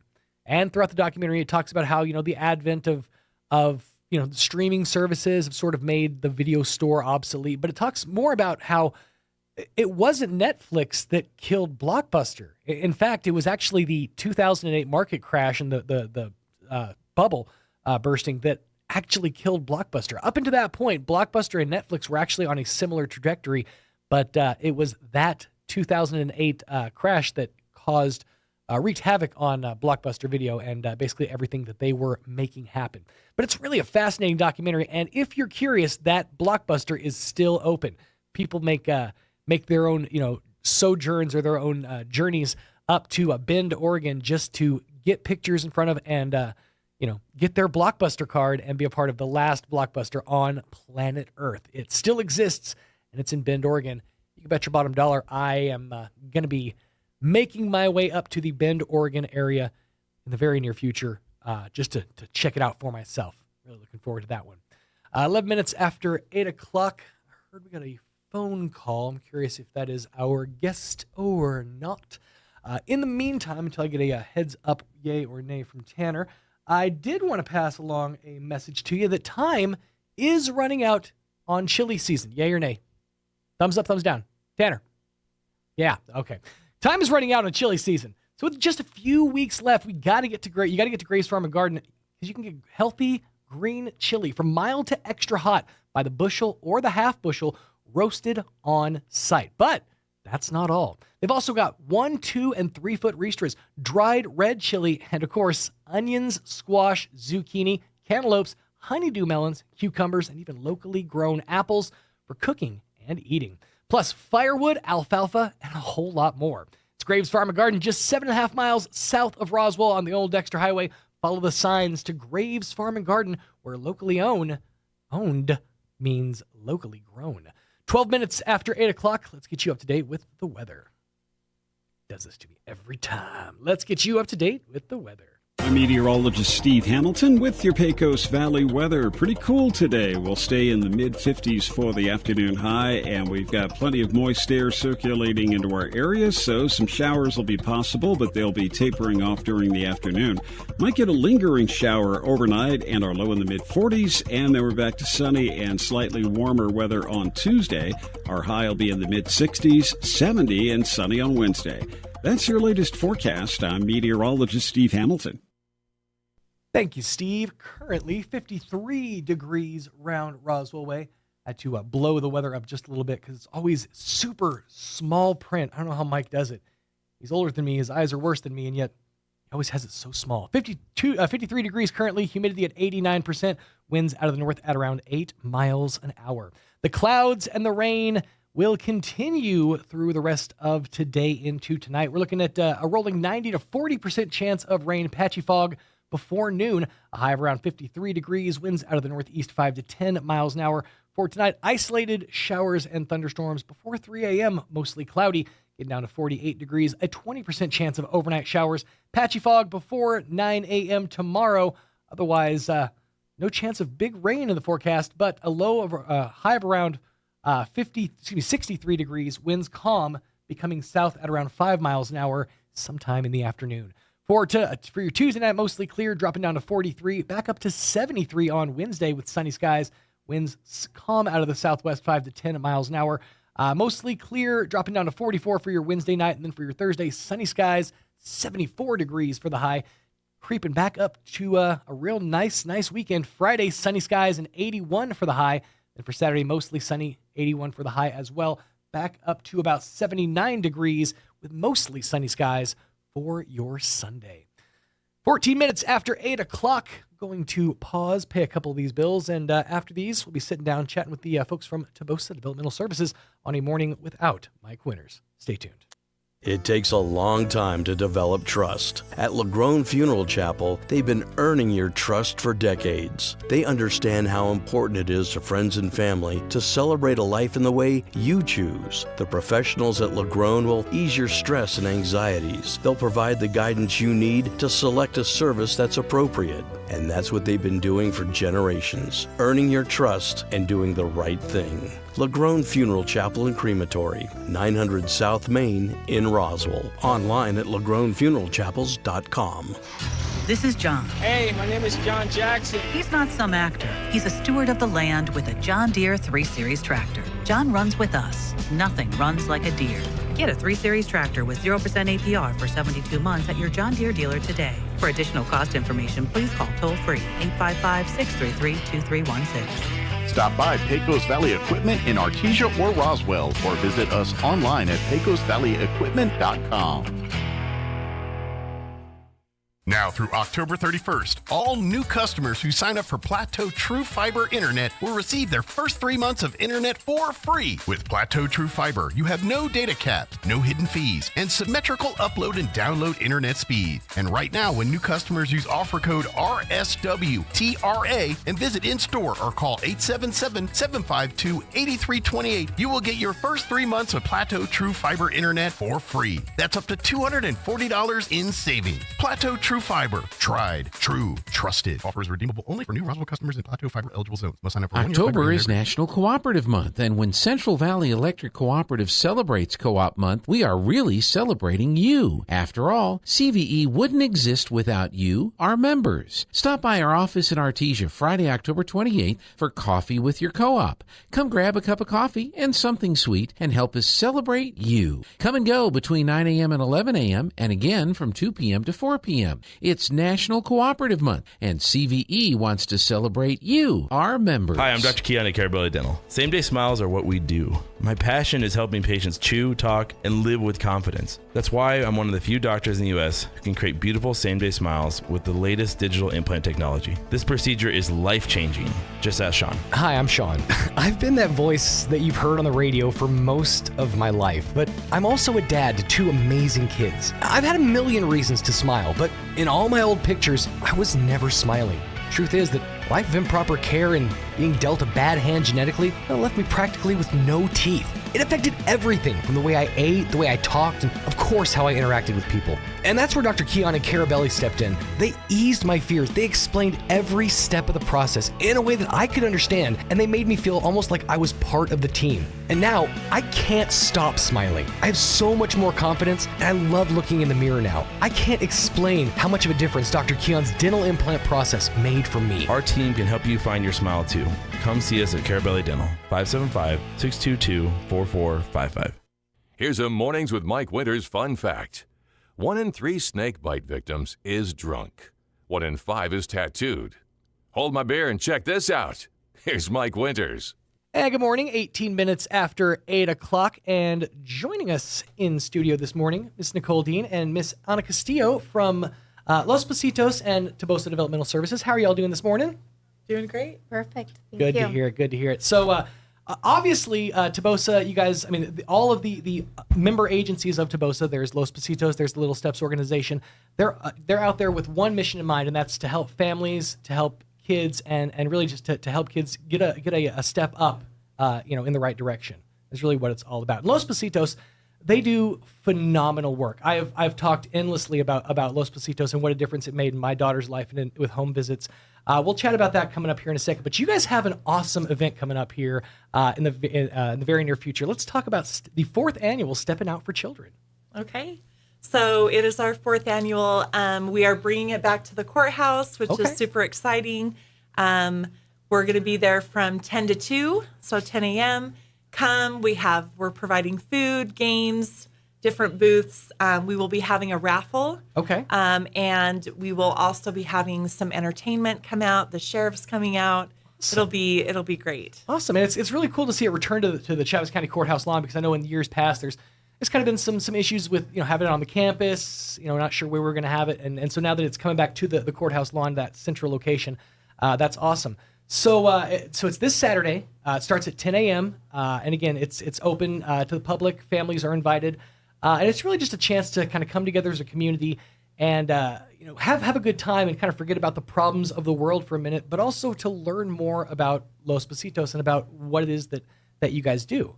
Exactly. And what it is that you guys do is make miracles happen. I mean, let's be honest. You guys, for those who don't know, Los Positos is an organization that works with families who have kids who are on the spectrum, who have developmental delays.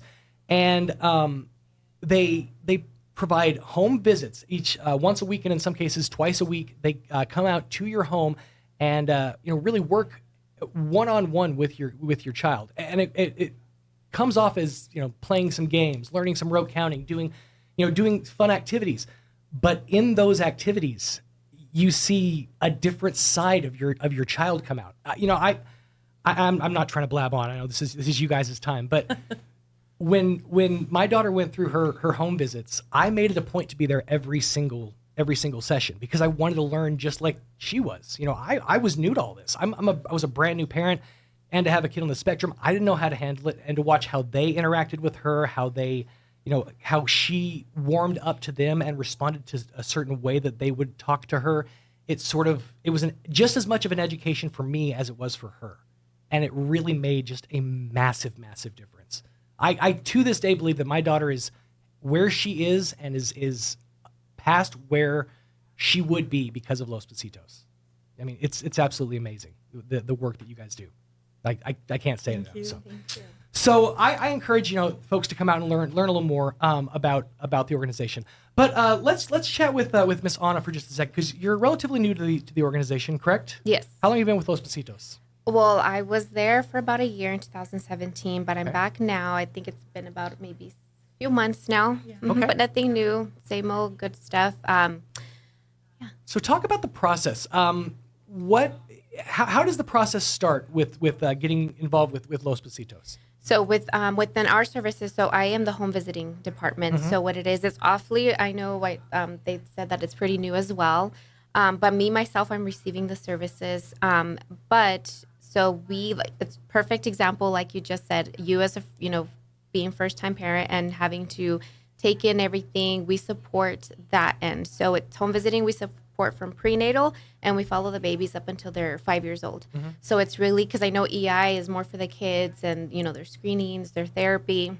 We work more hands-on with parents and kind of just helping build that parent-child bond, that relationship.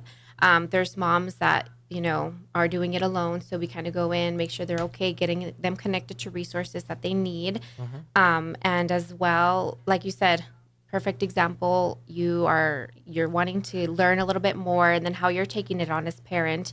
And so some of the services too we offer, we get connected with other resources that they're going to need, but we also go out to, like right now I'm servicing a mom in Lovington. Okay. Some of the girls are servicing Artesia and Carlsbad and Hobbs area. So we do go out there. I know we're trying to get connected with Roosevelt County as well. Okay. So just helping them build a child-parent relationship, just getting them a better, how can we better help you understand your child, things like that. We do curriculums as well, nurturing parenting kind of stuff. Gotcha. And it really starts with a discussion with your child's pediatrician, essentially. If you see something is maybe not right, if maybe you've witnessed your child not hitting certain milestones, these are things that would raise questions, and you should talk to your pediatrician at that point. And they're the ones who can get in contact with Tabosa and then get in contact with Los Positos. With us, yes. With as far as with home visiting services, a referral can come from anywhere. Okay. Anyone can make a referral. It doesn't need a specific diagnosis or anything, so anyone can reach out to us. Gotcha. Okay, that's awesome. Now, it's it's different being back to this side of things. I mean, because we just went through. I've used the term BC before Corona, and now we're AP after pandemic. So we're sort of kind of back into this new normal. And I know for a while home visits weren't a thing at all. I mean, what an adjustment to have to teach kids how to stack and do rote counting through Zoom. I mean, granted, they're learning technology in the process, but it's such a different thing. So talk for a second about how the difference between like the Zoom call or the impersonal Zoom experience versus actually being there in the home. Definitely. I know I'm grateful that we do have that opportunity as well, but sometimes we just don't get that connection. There's not that hands-on. I'm a hands-on learning type of person. So to be able to be there with the families and do hands-on activities, let's do some sensory bins. Let's do with this, let's do some screenings. Let's do, I feel like it's just not the same. You don't connect the same way that you would in person. So definitely we get more interaction. And what's great is for those who haven't experienced it, at least when I experienced it, is you guys bring the team and you guys bring the tools. I mean, there was like bins that they would bring in the house with just all these like different toys, different balls, wood blocks to stack, different colors to match together and stuff. And all of these things, had a purpose. They were for something. They were to teach a certain, what looked like a skill, but also to teach a certain concept that was able to make a connection in the brain that this leads to this, and that was really something. So I mean, it's not like you're asking parents to like jump in with both feet. You guys bring as much of the comforts as you guys can. Yes, I know. So even for my son, he's about 1 year old and is receiving therapy. So like you said, those bins, sensory bins, the scooping. He's not much of wanting to do the textures and stuff. So even adding basic beans, and then you have some like holiday, like little knickknacks, and then just the scooping. The scooping goes a long way with his fine motor. He tucks in his thumb a lot. So just getting him to extend that goes a long way, like you said. Those sensory tubs, after I kind of learned a little something, I sort of built the front room in my house at the time as like her playroom. So I put a tent in the corner. It was the sensory tent. There was like different bins in there. I think I had like some kinetic sand in one, and then like some Orbeez in the other or something like that. And that sort of became like her hideaway. Like when she would get overwhelmed, when things would get to her, she could just go in there and hide. And it was just as much a lesson for me as it was for her, as how she processed things, and I was reminded of it too, because like, I'm 38 years old. I'm a full-grown man, but I still have to fight the urge when I'm walking through the grocery store to put both my hands in the bin of the beans. Am I the only one? Every time I walk by the thing, I just want to do this, I know we're not supposed to. It's not socially acceptable, especially not in post-COVID times, but there's that element in all of us that we just want to, get into our hands into a bin and just kind of focus on that and nothing else and close the world off. And that's a concept that I didn't, wouldn't have learned had it not been for Los Pasitos. Right. And that's something I apply in my life, is the self-control, but also the realizing sometimes you just have to kind of separate yourself from the rest of the world and have a moment, so you get lessons from every walk of life through Los Pasitos. So I fully encourage it.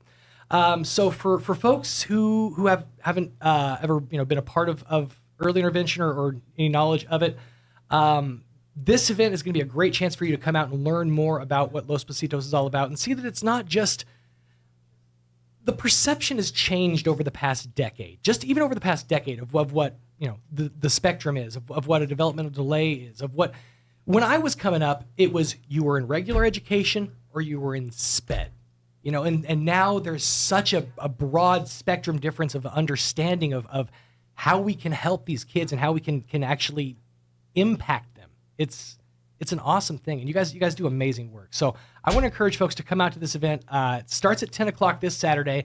It's going to be there on the Chavez County Courthouse lawn, and just lots of fun. And now I see pictures of sack races. Is there going to be sack racing? Yes. Okay, because you can't promise me sack races and not deliver a sack race. Yes, we will have it. All right, because I was born in Madill, Oklahoma. Sack racing is sort of a way of life for us. It's like, in Fast and the Furious, they say, I live my life a quarter mile at a time. I live my life one sack race at a time, right? So fun carnival games. The sheriff's department's going to be out there. They'll have hopefully their big Bearcat unit out there. The raffle is going to be going on. It's a $5 raffle. What are you guys going to be raffling off? Bikes, okay. Gift baskets, gift cards. Awesome. So lots all and kinds of of things. Yeah, Cool. lots of stuff. Very cool. And it's $5 to get in that raffle, and every single cent that's raised for this benefits Tobosa, benefits Los Positos, and all the work that they do. And folks, I want to encourage you to come out. It's other than the raffle, it's absolutely free. Yep. It's open to the public. It's bring your family, have a good time. Just put the world on hold for a quick second. That's really what it's all about. You're gonna have entertainment out there. Yeah. So who's gonna be out?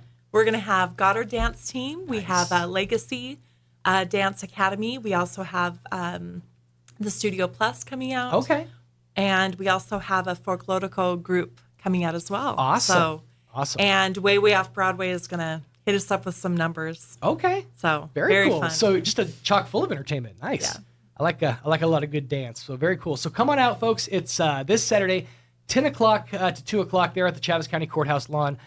Stepping Out for Children, the 4th annual. Have we done 4 of these? Yeah. That is awesome. I'm pretty sure I was at the We planning. did. We missed one during COVID, Yeah. and then last year we had it on our children's campus, which was much more intimate. Yeah. But it wasn't the full exposure. See, I was part of the planning committee for that one, and so it's good to see us coming back to the courthouse and kind of back out into the public eye a little. Absolutely. So awesome.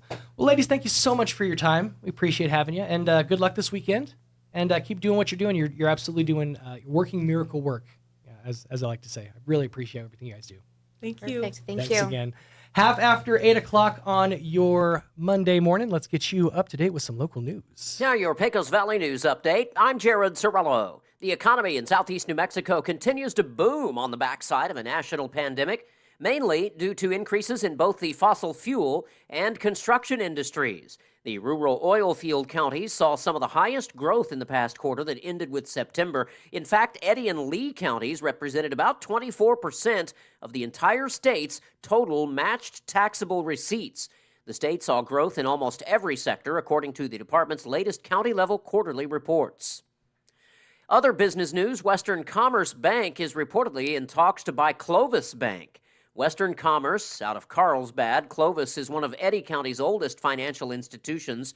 Western Commerce announced Friday its plan to buy Clovis Bank, with locations in Loving, Hobbs, Lovington, Tatum, and Albuquerque. Western Commerce was originally Loving State Bank. It changed names in 1982 after acquiring Federal Savings Bank in Carlsbad in 1990.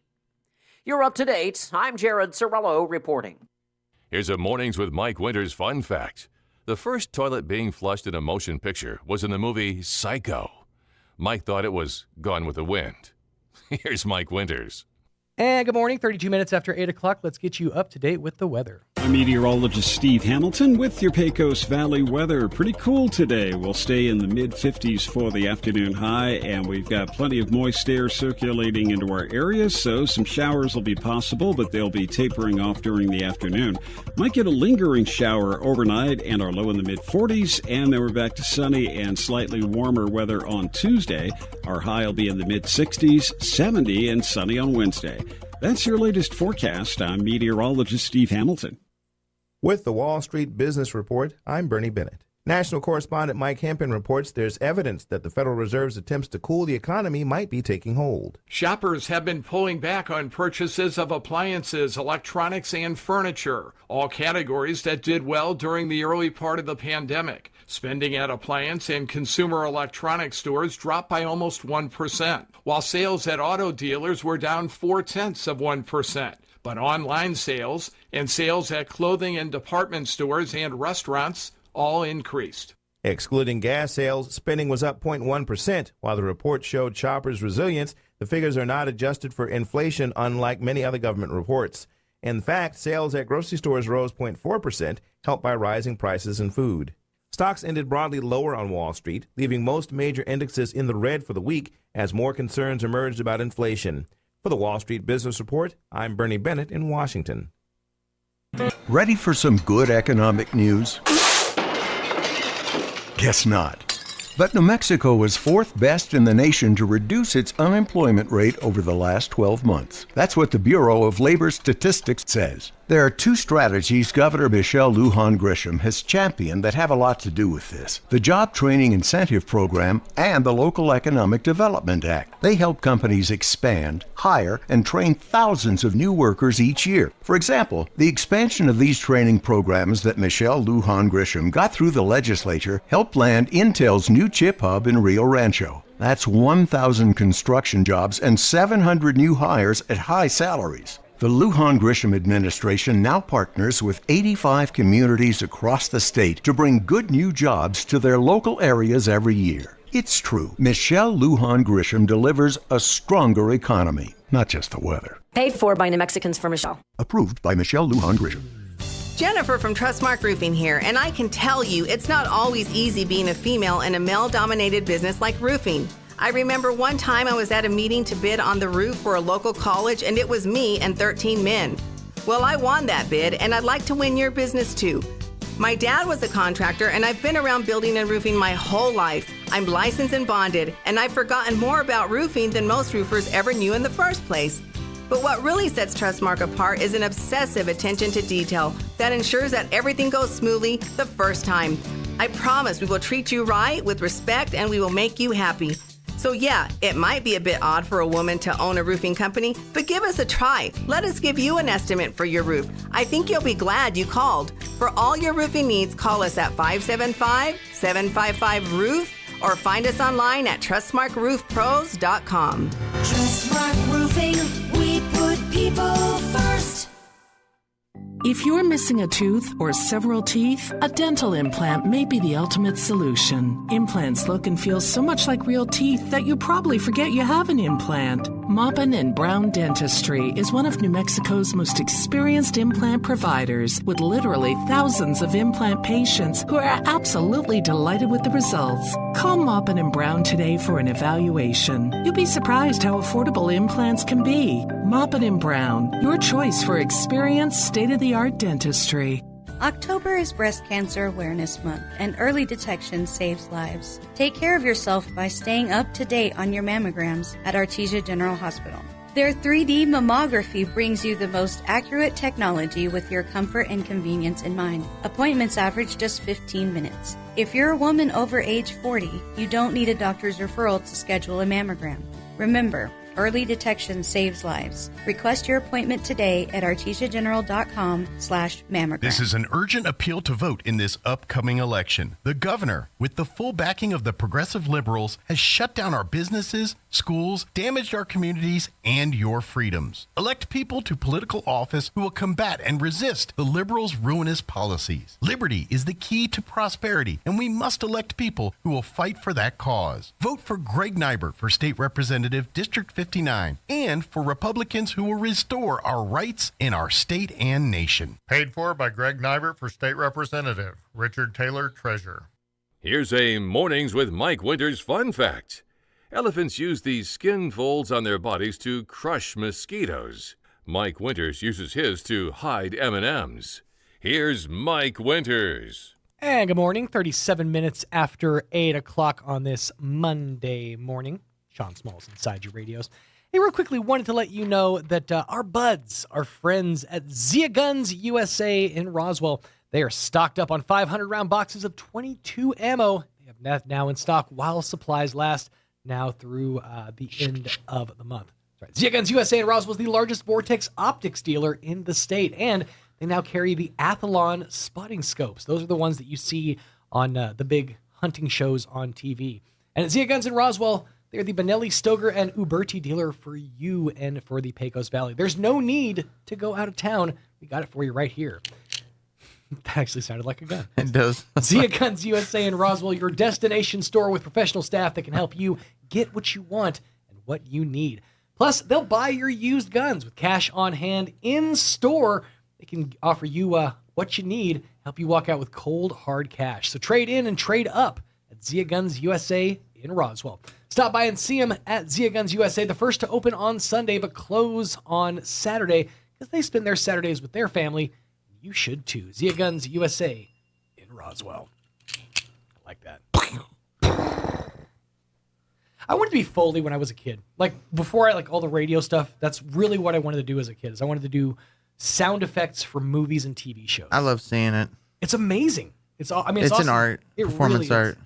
Like this, the way the sound that everybody knows as like a punch is really just a guy actually punching, but usually a piece of meat, like a steak or something like that. Yeah. The sound of bones breaking is usually like celery. Yeah. I think it's like just celery cracking. But even more fascinating than that, have you ever seen the guys that used to do it for old time radio? No. So back in the day, back when, which was a Tuesday, back in old time radio days, they would have their radio shows would be stage shows. So they'd have a full audience there, and they'd be all performing their parts just in voice. But then there'd be a table off to the side, and that table would have like a microphone, but it would have just all kinds of different toys. They'd have like a little door. They have a bucket with some sand in it. They have water. They have like one of those, the thunder sheet, just all this cool stuff. And it was their job to like, listen to the story and like make the footsteps in the gravel or the creaky door. Yeah. And that was like their job. I actually got to do that. There was a play, and this was years ago. The Anderson Museum did a play. It was like just an old time radio play, and I actually got to be the Foley guy in that play. And it was so much fun. The real return to form of like that old style of radio. But that's what I wanted to do when I was a kid is work in sound engineering. Well, here you are. Well, sort of. So I went through weird periods. Like I did that. I wanted to be a Foley and do sound effects. But then I went through a period where I wanted to be a mechanical engineer. Ooh. Only because I thought it sounded good. It does sound good. I was like, it sounded like a fancy thing for a kid to say. And then I realized like what that actually entailed and how much school I was going to have to go to and how much math I was going to learn. And then I said, well, that's not going to be me. At that point, I was like, yeah, I just wanted to do. I don't know. I think unless you have a good career and you're kind of settled, I think you're always looking for something. Yeah, you're always on. Because I think my interests have changed a lot. Well, and that'll happen over the course of a decade or so. You'll find yourself seeking out other things. Like the me of 10 years ago, I'm not even into nearly any of that stuff. Me of 10 years ago was married with no kids. Wow. Dang, that was different. So what a difference a decade makes. But yeah, I think things, you go through cycles in life. It's kind of interesting to see how that works out. After the mechanical engineer phase, I definitely jumped into radio. It's like, this is what I want to do. I started doing radio shows in my room. So. And here you are. That's right. Follow your dreams, kids. You too can middle in Roswell. So I got to play something, and I know this is old. I know this has been out for a minute. This has actually been out for like 3 months now, or like 2 months now. Song or? It's a song. Okay. I discovered it over the weekend because, first of all, I just recently found out about this young child and the magic that he brings to the table. Okay. And then I'm a huge fan of the Gregory brothers. The guys who are, for those who don't know, they're the ones who do Songify the News or Songify this. They take a thing that happens and they turn it into a song. Yes. So I'm sure I'm sure the entire internet knows about Corn Kid by now. I don't know. You don't know about Corn Kid? I may have passed. All right. Well, let me pull up Corn Kid before I play this song, just to give you some context. Because Corn Kid, he took the internet by storm, and I'm absolutely fascinated by this. This kid, he really loves corn. It's basically just an on-the-street interview with this kid at a street fair. For me, I really like corn. What do you like about corn? Ever since I was told that corn was real, it tasted good. Did you think corn wasn't real? But when I tried it with butter, everything changed. Everything changed. I love corn. I love corn. Aww. Corn. Corn. Do you think everyone should be eating corn? No, not everyone has to like it to be the best. Wow. Yeah. Everyone just has to try it. Have a bite. What else are your favorite things? I play a variety of games. Variety of games. Seek, tag, double lava monster. Yeah, mostly corn. Mostly corn. I mean, then look at this then. I can't imagine a more beautiful thing. It's corn. It's corn. It's corn. Because corn is awesome. Can you describe corn to someone who's never tasted it before? A big lump with knobs. It has the juice. It's the part that mostly makes me like the cone. How much do you think corn should cost? $1. I hope you have a corn-tastic day. $1 corn. So that's Corn Kid. Dollar Corn Mondays. So then the Gregory brothers and Songify the News got a hold of, or the Songify This got a hold of it, and they made magic happen.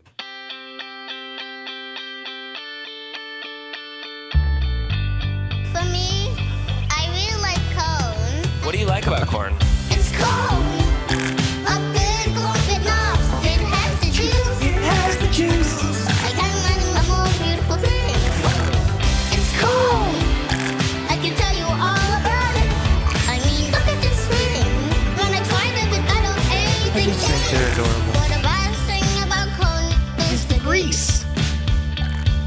The corn break can restore your energy. Corn's a carb. It is. You really appreciate that whole goal when you love something. If you anyone loves corn, if you come to me, I can tell you all about it. If I was surrounded by corn, I would eat all of it. Go big and strong. Look at this, take a lump with the knob. Spread butter on. Boil it and toast it with the grease. That all spreads out the good taste. Or the soft corn is disgusting. Anything changed. It's corn. A big lump with knobs. It has the juice. It has the juice. I can't imagine Very a more upbeat. beautiful thing. I mean, It's corn. I can tell you could all work out to about it. this. I mean, look at this thing. I'm not going to. But it's upbeat. It's like corn. I could get my You might as well listen to cardio up. KORN if you're going to work out. It's a corntastic pun about corn. When there's negative in the world, take a corn break. That's good advice. Okay, this is great. This is how he breaks this down. It's a nice Bibbly, touch. bibbly, bibbly, bop, corn dance. Anything else you want to say about corn before we go? Yeah. What? It's corn. A big lump with knobs. It has the juice. It has the juice. I can't imagine a more beautiful thing. It's corn. I can tell you all about it. I mean, look at this thing. When I tried it with butter, anything changed. When I tried it with butter, everything changed. So there you go. I mean, Thank you for sharing that. hate all you want on it, but I guarantee at some point you're going to be walking around today going, it has the juice. Yeah. It's corn. A big lump with knobs. It You're gonna has see the corn. juice. You probably got a can of corn sitting in your pantry. Dude, I don't. Right now. I wanted corn the other night. I was having red beans and rice. I was like, this would be great with some corn. It would be fan-doggone-tastic. Hey, by the way, it got pushed back again because of some weather, but barring any issues, hopefully with drying out happening, Hot New Country 92.9 The Brand will be joining you this Saturday from 1 to 4 p.m. at Heirloom Acres out east of Artesia. Since fall time is officially here, Heirloom Acres is ready for the fun. Come on out and get lost in the gigantic 10-acre corn maze. Plus, take a trip inside the pumpkin patch, pick your own pumpkin, and You did not. take a ride on the zip line. What? Was that the corn song in preparation for that? It wasn't, but it worked out. Oh. Corn has the juice. There's a maze too. Yeah, the maze has the juice. I So love if the you've corn got mazes. if you've got the juice for the maze, have you ever gotten lost in a corn maze? Yes. Well, I mean, not like lost, but I remember way back when the maze was huge, and yeah, it took you could just spend hours in it. So and we chucked the corn. If you want to have Well, you're not supposed to do that, but- a truly unique maze experience, get a friend, preferably a friend that knows the maze. Maybe an owner, maybe somebody who helped cut the maze. Okay, Yeah. have them blindfold you Oh. and take you out into the middle of the corn maze. No. Take your blindfold off and say, "Now find your way out." I could. Probably. Now at that point, see, my orienteering skills would come in. I'd be like, okay, so where's the sun in conjunction with Yeah. what time of day it is? So that's east and that's west. I mean, you could still get trapped depending on how big it is, but if it's smaller, like I remember the haunted one too. Yeah. The haunted one, we rushed out of it and we got through it. That's anxiety on a whole different level though, because you're trying to figure out how to get out of a maze, so you're already kind of stressed out. And then there's jump scares. I mean, I don't like it. But this corn maze is just a good old corn maze, right? This is just good old-fashioned fun corn. Matter of fact, they actually carved their name into the maze, which I appreciate because they're the Joys, and it says Joy right there in the maze, which props to you. So yeah, come on out and get lost in the Tin Maker Cone Maze. You can take a trip into the pumpkin patch, pick your own pumpkin, or take a ride down the zip line, and a whole lot more. We're going to be on hand from 1 to 4, getting you geeked up for the season and telling you all that's waiting for you down on the farm. Come on out and join us this Saturday, weather permitting, 1 to 4 p.m. at 1706 East Main in Artesia. We'll be out there broadcasting live on our sister station, 92.9 The Brand. It was a busy weekend here in Roswell and all around, actually. I think it's going to be busy for the next 3 months. Mm-hmm. I mean, we got an onslaught of holidays coming, and I didn't realize that it's like 10 weeks. See, and you think 10 weeks till Christmas. Dude. My gosh. Don't even get me started. You think, that's such a short time. We're going to have a little break in December, but we're not. No. Because when everyone else is getting Christmas break, we're doing tournament basketball. Yeah. So it's like, it never ends. We're ready, though. Yes. We're getting ready. We are getting ready. We're getting a team up, and we are going to be on the forefront of all the action this coming district football season, playoff season, and, of course, the basketball season to come thereafter. Of course, the Goddard Rockets overtaking Mayfield in the first game of district action. Do you remember the final score there, offhand? I want to say that not offhand. I want to say that Artesia beat Roswell High 46-28. I think was the final score. It was a good showing there for the first half, but yeah, Artesia bested the Roswell Coyotes in that game, and that the first game of district action. Of course, Goddard bested the Mayfield Trojans. 46-28 for Roswell. Yeah, 46-28 for Roswell. And in the Goddard game, they overtook the Trojans of Mayfield as well. By the way, if you missed any portion of those games, you can always go back and check them out in their entirety over at ksvptv.com. All you do is click on the Artesia Bulldogs, the Goddard Rockets, or the Roswell Coyotes tab, and you will be treated to the magic that is district football action. 42-28. 42-28 for the Goddard. Wow. Hey. Yeah, that's really close. Because, when I came into the game, as I was leaving J.C. Park in Artesia, and I turned on the game, it was right after the half, and it was 21-20. I think Goddard was down. I think a little bit. They were close together. They were down by a point. So somebody lit a fire under the keisters of the boys in the locker room there at halftime for the Goddard Rockets, because they came out and not only overtook Mayfield, but absolutely destroyed them. Wow, that's rough going. But good for you, Goddard Rockets. Of course, football action continues. I don't have the schedule in front of me. As a matter of fact, this week, at least from what I know, Goddard's playing Artesia here. Right. Oh, Goddard's playing Artesia here. Mm-hmm. So that means Roswell High is on the road. We're going to Mayfield. Oh, snap. So Roswell High playing Mayfield this weekend in Mayfield. Yes. And they have a bit of they got some making up to do. So we'll see if they take it out on Roswell High. Remember, Roswell High was... Well, both of them lost, so they're both playing each other. So who's going to take it out on who? It's true. Battle of the Red-Headed Stepchildren. But we'll have all that action for you on the radio this coming Friday. Of course, here on for the Coyotes, here on 106.5, Roswell's Talk FM. Pregame at 6:45, kickoff at 7 with Art and Kelly. For your Goddard Rockets over on our sister station, Fiero 106.1 FM. We'll have the game again. Pregame 6:45, kickoff at 7. The Chris's, Chris Deck and Chris Roybal, going to be taking the hosting duties on that. And then your Artesia Bulldogs traveling to the Wool Bowl to take on the Rockets. That game again with them. Pregame 6:30, kickoff at 7 o'clock. They're extra. They are so extra. They have a lot more to say, I guess. But they'll have that pregame 6:45 kickoff at 6:30 kickoff at 7 on KSVP AM and FM, and you can catch all those games across all of our content on ksvptv.com.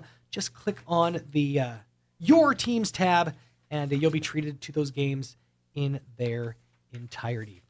hate it when interviews go short because I run out of stuff to talk about, which is weird because I don't usually ever run out of stuff to talk about. But I can tell you about this.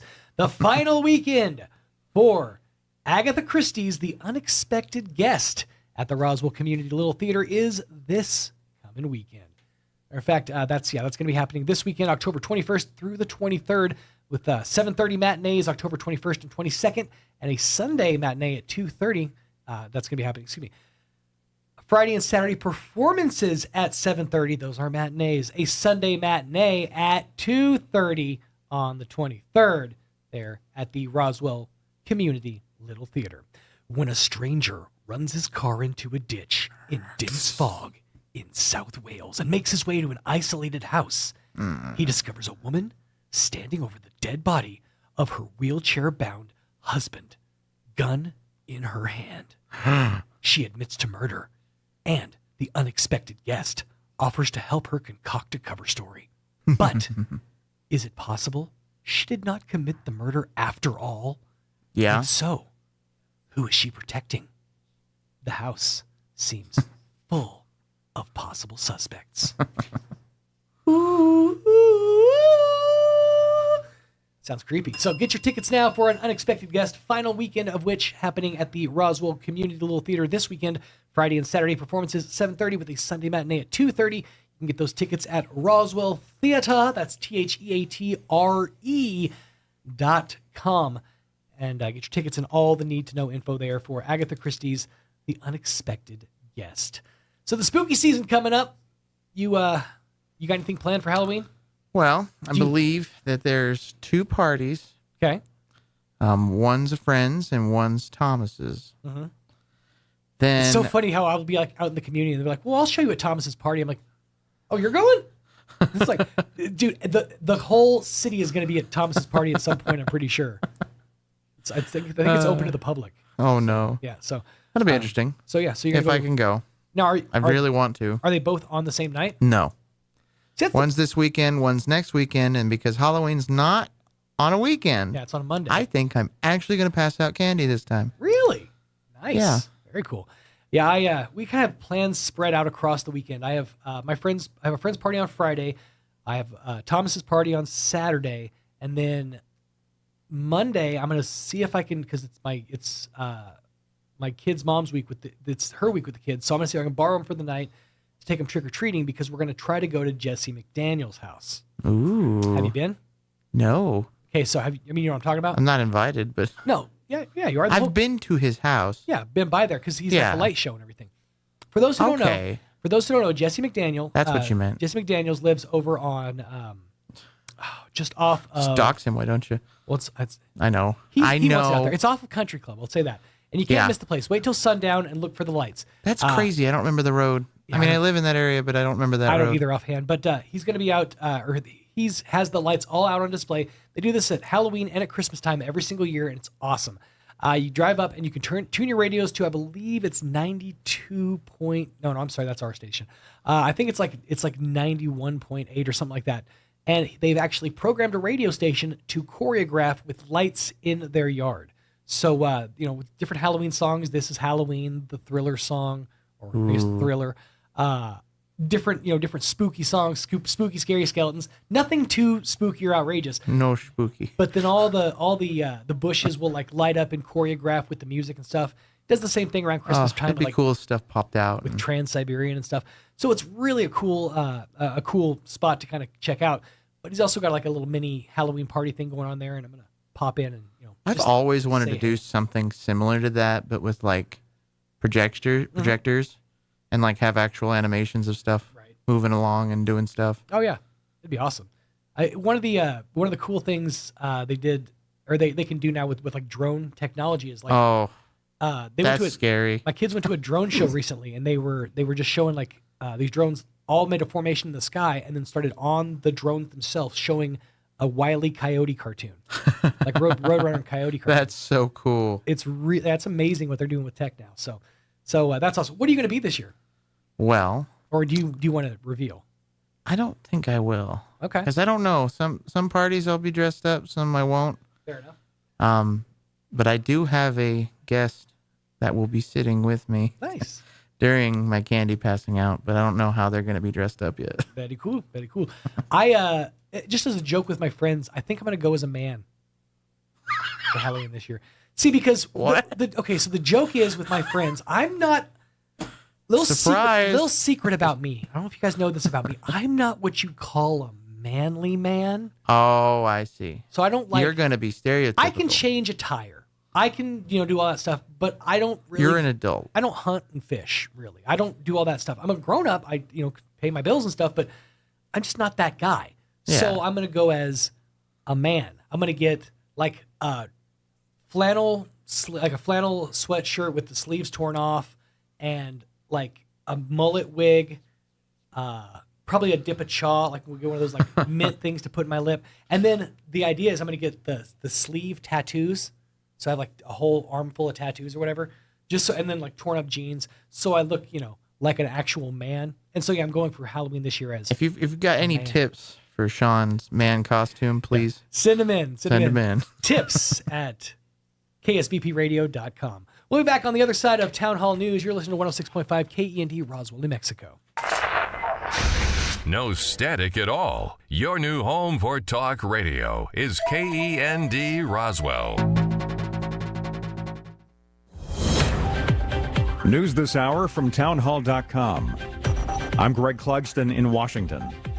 Volleys of drones and explosions have hit the Ukraine capital, Kyiv. Correspondent Charles de Ledesma reports. Explosive-laden suicide drones struck as families were preparing to start their week, the blasts echoing across the city, sending people scurrying to shelters. City Mayor Vitaly Klitschko says the capital's central district was hit, damaging several apartment blocks and setting fire to a non-residential building. There's been no immediate word on casualties. Witnesses posted videos of drones buzzing across the bright morning skies over the city and of what sounded like gunshots of people trying to shoot them down. I'm Charles de Ledesma. Iranian officials now say at least 8 prisoners have been killed in a fire at Tehran's notorious Evin prison. That fire broke out Saturday night as nationwide anti-government protests entered a 5th week. Those protests were triggered by the death of a young woman in police custody.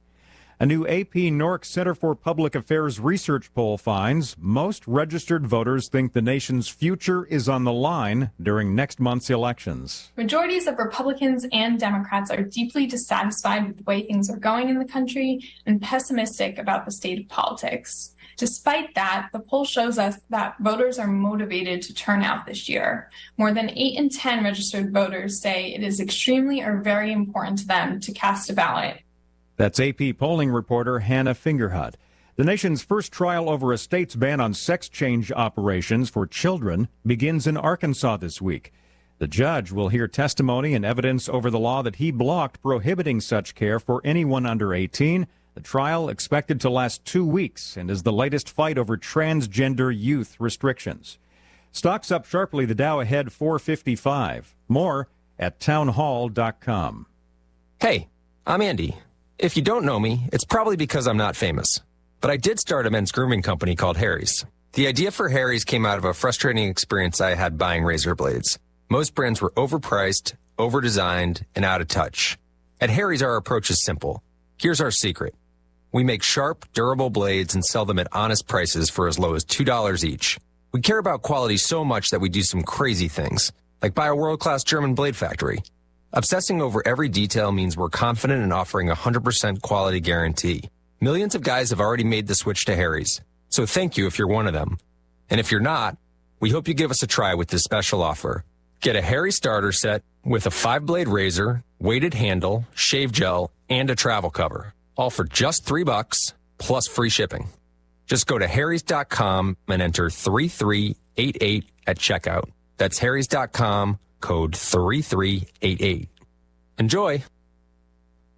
China's leader has called for faster military development at the Communist Party's Congress. Correspondent Karen Chamis reports. Walking on stage to an audience of applause, China's President Xi Jinping delivered a televised speech closely watched by governments, companies and people all over the world. Xi made it clear that China would focus on modernizing the military as part of his plan to rejuvenate the nation. We will comprehensively strengthen military training, enhance combat preparedness, and improve the people's military ability to win. Xi also noted that the world is at a crucial point in history. The world is once again standing at the crossroads of history, and where it will go depends on the choices that people of all countries make. I'm Karen Chamas. After 90 minutes of trading, the Nasdaq is up over 300 points this morning. News and analysis at townhall.com. I'm Greg Clugston. President Biden is using a Trump-era COVID policy to expel Venezuelan migrants. The rule, first invoked by former President Trump in 2020, uses emergency public health authority to allow the U.S. to keep migrants from seeking asylum at the border. It's based on the need to help prevent the spread of coronavirus. Candidate Joe Biden denounced Trump for it. Now, with midterm elections nearing and increasing numbers of Venezuelans arriving at the border, Biden has turned to his predecessor's playbook. Venezuelans who walk or swim across America's southern border will be expelled, and any who illegally enter Mexico or Panama are ineligible to come to the U.S. But as many as 24,000 will be accepted at U.S. airports. I'm Julie Walker. The UK's new Treasury chief has reversed most of an economic package announced by the government just weeks ago. He's scrapping almost all of the tax cuts announced by the new prime minister. More at townhall.com.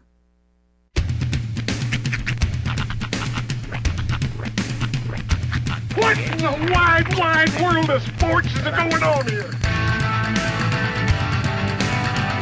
I promise you, whatever scum did this, not one man in this force will rest for 1 minute until he's behind bars. Now let's grab a bite to eat. Yeah, come on. I feel the hot wind on my shoulder and the touch of a world that is older. I hit the switch and check the number. I leave it on and then I slumber. I hear the rhythm ringing through it. So then go guitar and cumbia music. I hear the talking of the DJ. The Travelician, what does he say? I'm on a Mexican radio. I'm on a Mexican radio. Broadcasting live from high atop the J.P. White Building in downtown Roswell, New Mexico. It's Mornings with Mike Winters on 106.5 Roswell's Talk FM. Is that what I sound like when I talk? Now, here's your host, Mike Winters. I didn't know they were going to play simultaneously.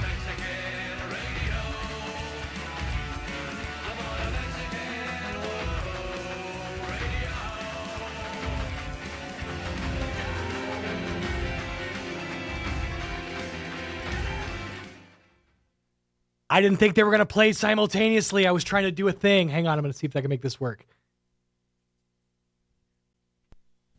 Good evening. Here is the news. Since we've been playing Mike's intro all day, I'm going to play my intro for the last hour. By the way, welcome to hour number 3. You don't got me racing the air nose. Of a Morning Without Mike Winters on 106.5 Roswell's Talk FM. Oh, I thought I was going to post on that one. Without further ado, take a listen. We have the chance to turn the pages over. We can write what we want to write. We gotta make ends meet before we get much older.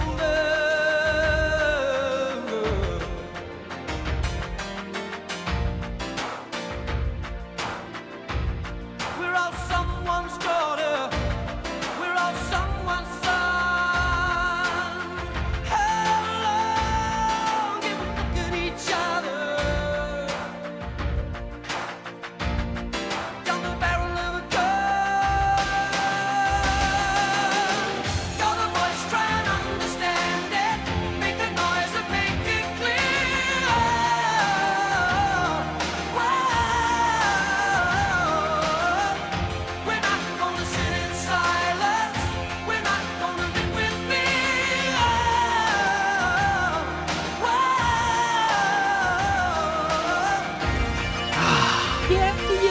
Doesn't it just instill, I was going to say fear, but it just instill power into you? A little bit. I love it. Yeah, that's my intro.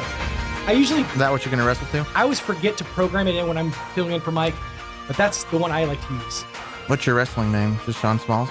Actually, I have a thing for this. So, when I was a kid, I really wanted to be a pro wrestler.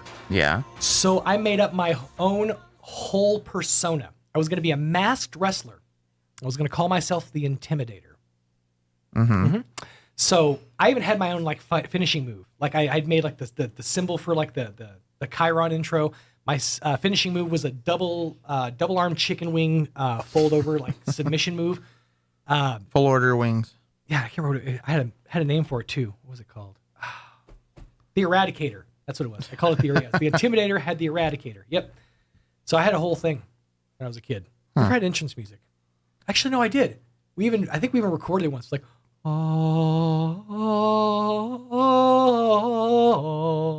it's just real.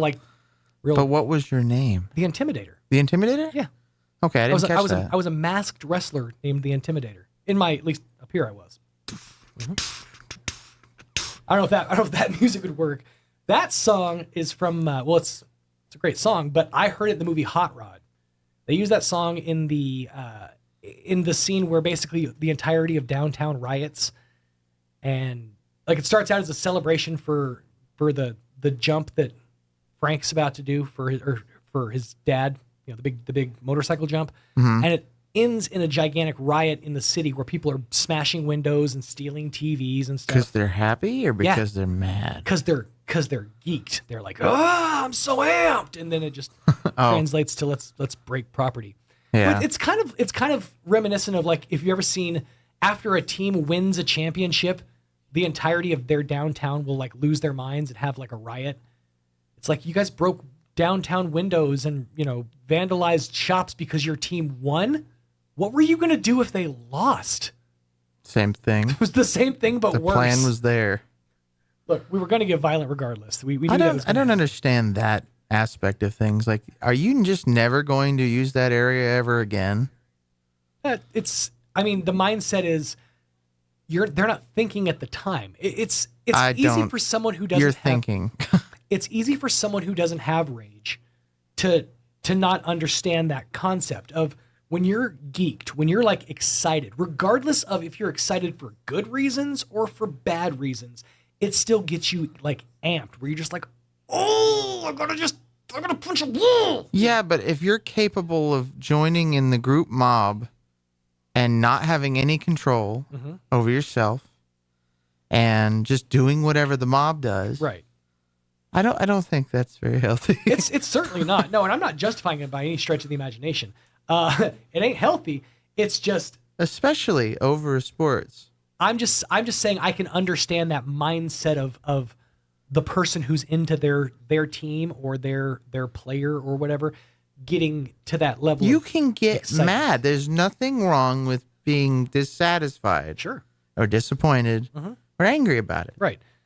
But to destroy society and everything in it just because, sorry, boo-hoo, your team lost. And here's the thing. Get over it. This is something that, now I know Americans love to take pride in the fact that we're, number one in a lot of places. And take we are. Pride in that. There's nothing wrong here's with the that. thing, though. We're not number one in game-related riots. You want to talk about some people who take their sport seriously? Soccer fans. I know. Soccer fans. That's what I'm speaking of. Are absolutely insane. I've seen entire stadiums come down because a soccer team was dissatisfied about the call in a game. It's like there's something wrong with that. Well, I don't know what the problem is. That's why we have therapy. Which brings me to our sponsor today, BetterHelp.com. No, not really. But yeah, no, you're absolutely right. It does tap into something that probably should be addressed in therapy more specifically. That they have a rage that doesn't necessarily. It's not stemmed from this person did a thing. It's that rage is there. Is this all you got? You're just soccer is your thing. That's it. Exactly. Is this soccer can't be a personality trait, Jim. Soccer's a hobby, not a way of life. Yeah, being said, I guess I don't know. That being said, for everybody. I'm a pro wrestling geek, so I'm really not in any place to talk. Hey, let me give you the rundown for this hour of the program. Coming up, we have scheduled. I'm Haven't heard a phone ring yet, but we have Not yet. scheduled the folks from the Historical Society for Southeastern New Mexico, but they rarely disappoint. So I'm sure that Miss Amy or one of them will be in the house to tell you all about all the good stuff they have coming up, including their spooky Southwest Tales of Strange History. We'll dive into that coming up here in just a few minutes on this Monday morning. Got the thumbs up there. What was that? Oh, I'm playing with it. Because you're working. So for those who aren't familiar, Tanner, who's seen it camera right here, is actually working the unit from inside the house. He's like working it from his phone. Yeah, I brought the mouse in here to try it because I get tired of like moving it, like going in there. Speaking of which, there's the phone. Technology. It's fantastic. 14 minutes after 8 o'clock. Let's get you up to date with the weather. I'm meteorologist Steve Hamilton with your Pecos Valley weather. Pretty cool today. We'll stay in the mid-50s for the afternoon high, and we've got plenty of moist air circulating into our area, so some showers will be possible, but they'll be tapering off during the afternoon. Might get a lingering shower overnight and our low in the mid-40s, and then we're back to sunny and slightly warmer weather on Tuesday. Our high will be in the mid-60s, 70, and sunny on Wednesday. That's your latest forecast. I'm meteorologist Steve Hamilton. Thank you, Steve. Currently, the same. 52 degrees round Roswell Way. Humidity at 89%. Winds out of the north at around 5 miles an hour. With a barometer at 30.33 inches and a dew point of 49 degrees. Looking at a 60% chance of showers today. That went from a 90 to 60% to a 90 to 40% to now just a 60% chance of showers. Likely throughout the rest of today. 53 degrees for the high. Mostly cloudy and patchy fog before noon. Otherwise, again, 53 for the high. Winds out of the northeast, 5 to 10 miles an hour. Your chance of precipitation is 60%. New precipitation amounts between 1/10 and 1/4 of an inch are possible today, so bear that in mind. For tonight, we're looking at isolated showers before 3 a.m. Mostly cloudy, a low of around 48 degrees, and winds out of the northwest at around 5 miles an hour. Those becoming calm later in the night. The chance of rain for tonight is 20%, and then a none percent chance of rain for your Tuesday. Patchy fog before 9 a.m. Otherwise, the sun will come out tomorrow. Bet your bottom dollar that we'll have a high of 63 degrees. Winds will be calm at around 5 miles an hour coming out of the south. Mostly clear and 43 for tomorrow night's overnight low, and then southwest winds 5 miles an hour. Wednesday, sunny skies and 44 for the overnight low on Wednesday night, 74 for your Thursday. And then we're doing the dance back into the 80s, 45 for your Thursday night, back up to 81 for your Friday, because the Lord loves a weekend. Partly cloudy and dropping down to 50 for the overnight low, but then 81 and sunshine for your Saturday, 54 and, 79 and sunshine for yo Sunday. So get ready to soak up some sunshine this weekend. But in the meantime, a few clouds and patchy fog. Get used to that. 16 minutes after 9 o'clock. Let's pause, pay a couple of these bills, and after the break, we'll sit down and chit-chat with the folks from the Historical Society for Southeastern New Mexico on a morning without Mike Winters. Stay tuned. Jennifer from Trustmark Roofing here, and I can tell you it's not always easy being a female in a male-dominated business like roofing. I remember one time I was at a meeting to bid on the roof for a local college, and it was me and 13 men. Well, I won that bid, and I'd like to win your business too.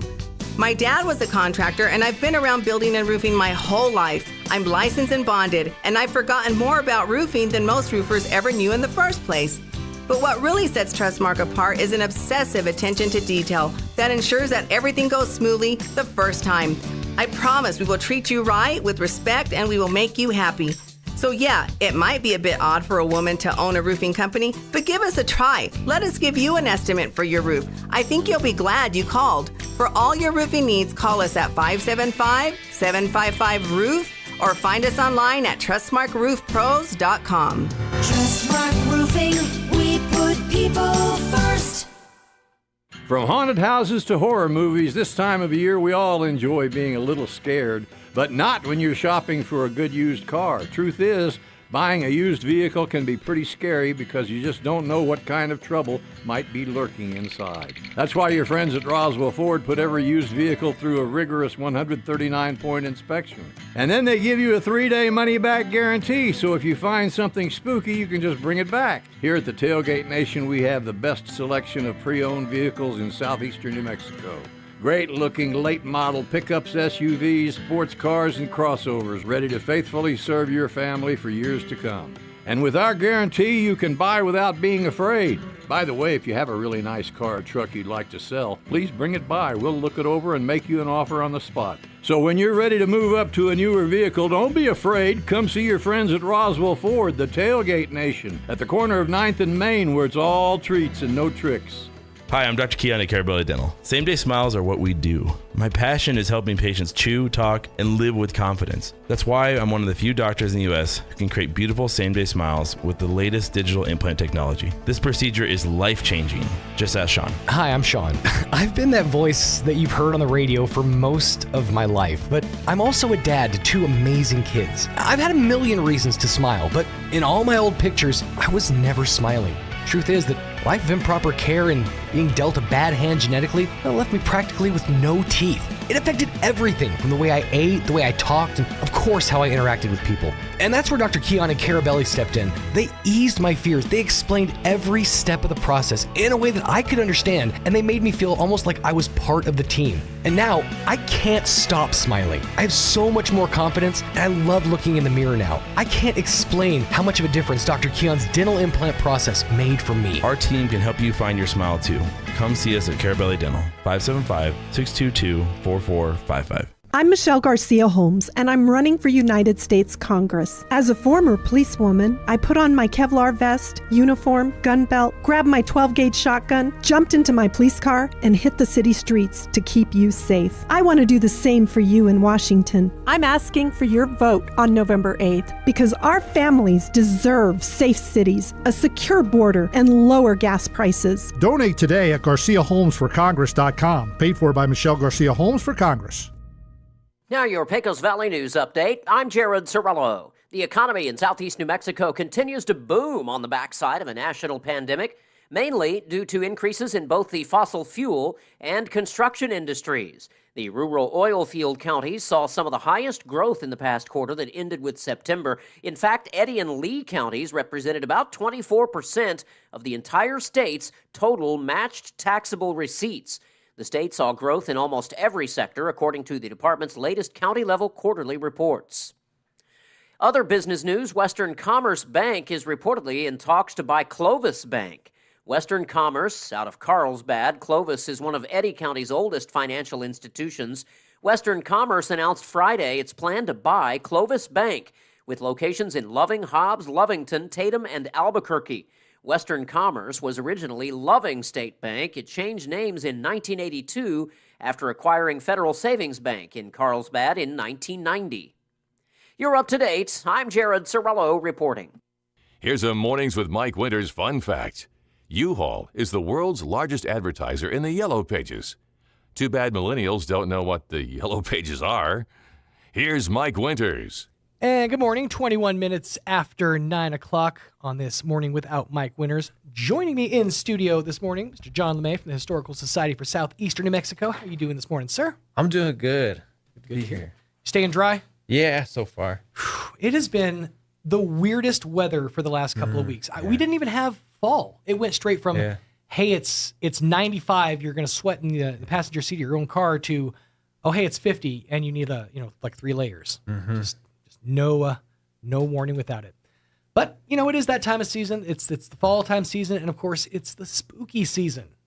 That's why you're here today, to talk about the spooky Southwest tales of strange history. So let's talk a little bit about the Southwest. We live in a very interesting part of the country, chock full of all sorts of legend, all sorts of stories. And what's really cool about southeastern New Mexico is we can draw stories from all kinds of different places, from both with Indian cultures, with the reservations here, to tales from Latin culture and the La Llorona. I mean, there's all kinds of crazy stories that were birthed right here in southeastern New Mexico. Yeah, so New Mexico back up until even as late as the 1940s was kind of like an old Universal horror movie, like with the lady would hand you the crucifix and say, wear it for your mother's sake. Right. It was a lot like that. I mean, it was very superstitious, especially the mountain villages in northern New Mexico. They would do things like they would get 2 needles and make a cross out of them and put them at the top of their door because that way a witch couldn't enter your house. Really? Yeah. Okay.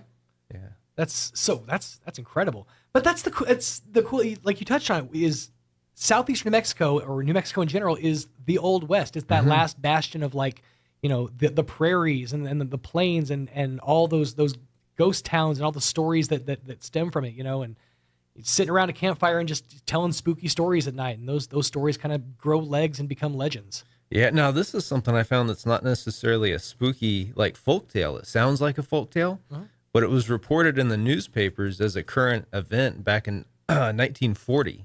Okay. And so it's in one of those mountain villages. It's called Mora. It's kind of around like Wagon Mound, I think, and Fort Union. Okay. So really superstitious little village.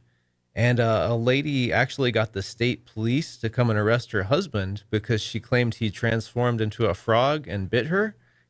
And this actually went to court, and there's big articles on it in all the major newspapers because they love weird stuff like that. Right. They all reported on it. And you have, like, members of the state police, like, quoted talking about this trial. You have the assistant New Mexico district attorney at the time. And they really treated it seriously in the court. And the judge ordered this man, I forget, I wouldn't even say his name if I remembered it, but he had the reputation of being like a sorcerer or a witch in this little village. Okay. And the judge actually posted $1,000 bail on him, which was quite a bit in 1940. Absolutely, yeah. And to everyone's shock, this old man, they said he was in his 60s. He was real small and frail, and he just whips out a bunch of cash out of his pocket and pays it on the spot. And just walks. Yeah, and it turned out that he had, you know how the mob has a protection racket? Like, we won't mess up your business if you pay us? Sure. He had a hex protection racket in Mora where the locals would pay him not to hex them. To keep, okay, nice. That's a pretty good, nice work if you can get it. I mean, that's crazy. Yeah, 1940. That's absolutely crazy. So I was actually gonna ask, where do you think some of these you know, tales stem from? Like, how is it that we have a collective conscience of this mindset of paranormal activity, you know, here in the Southwest?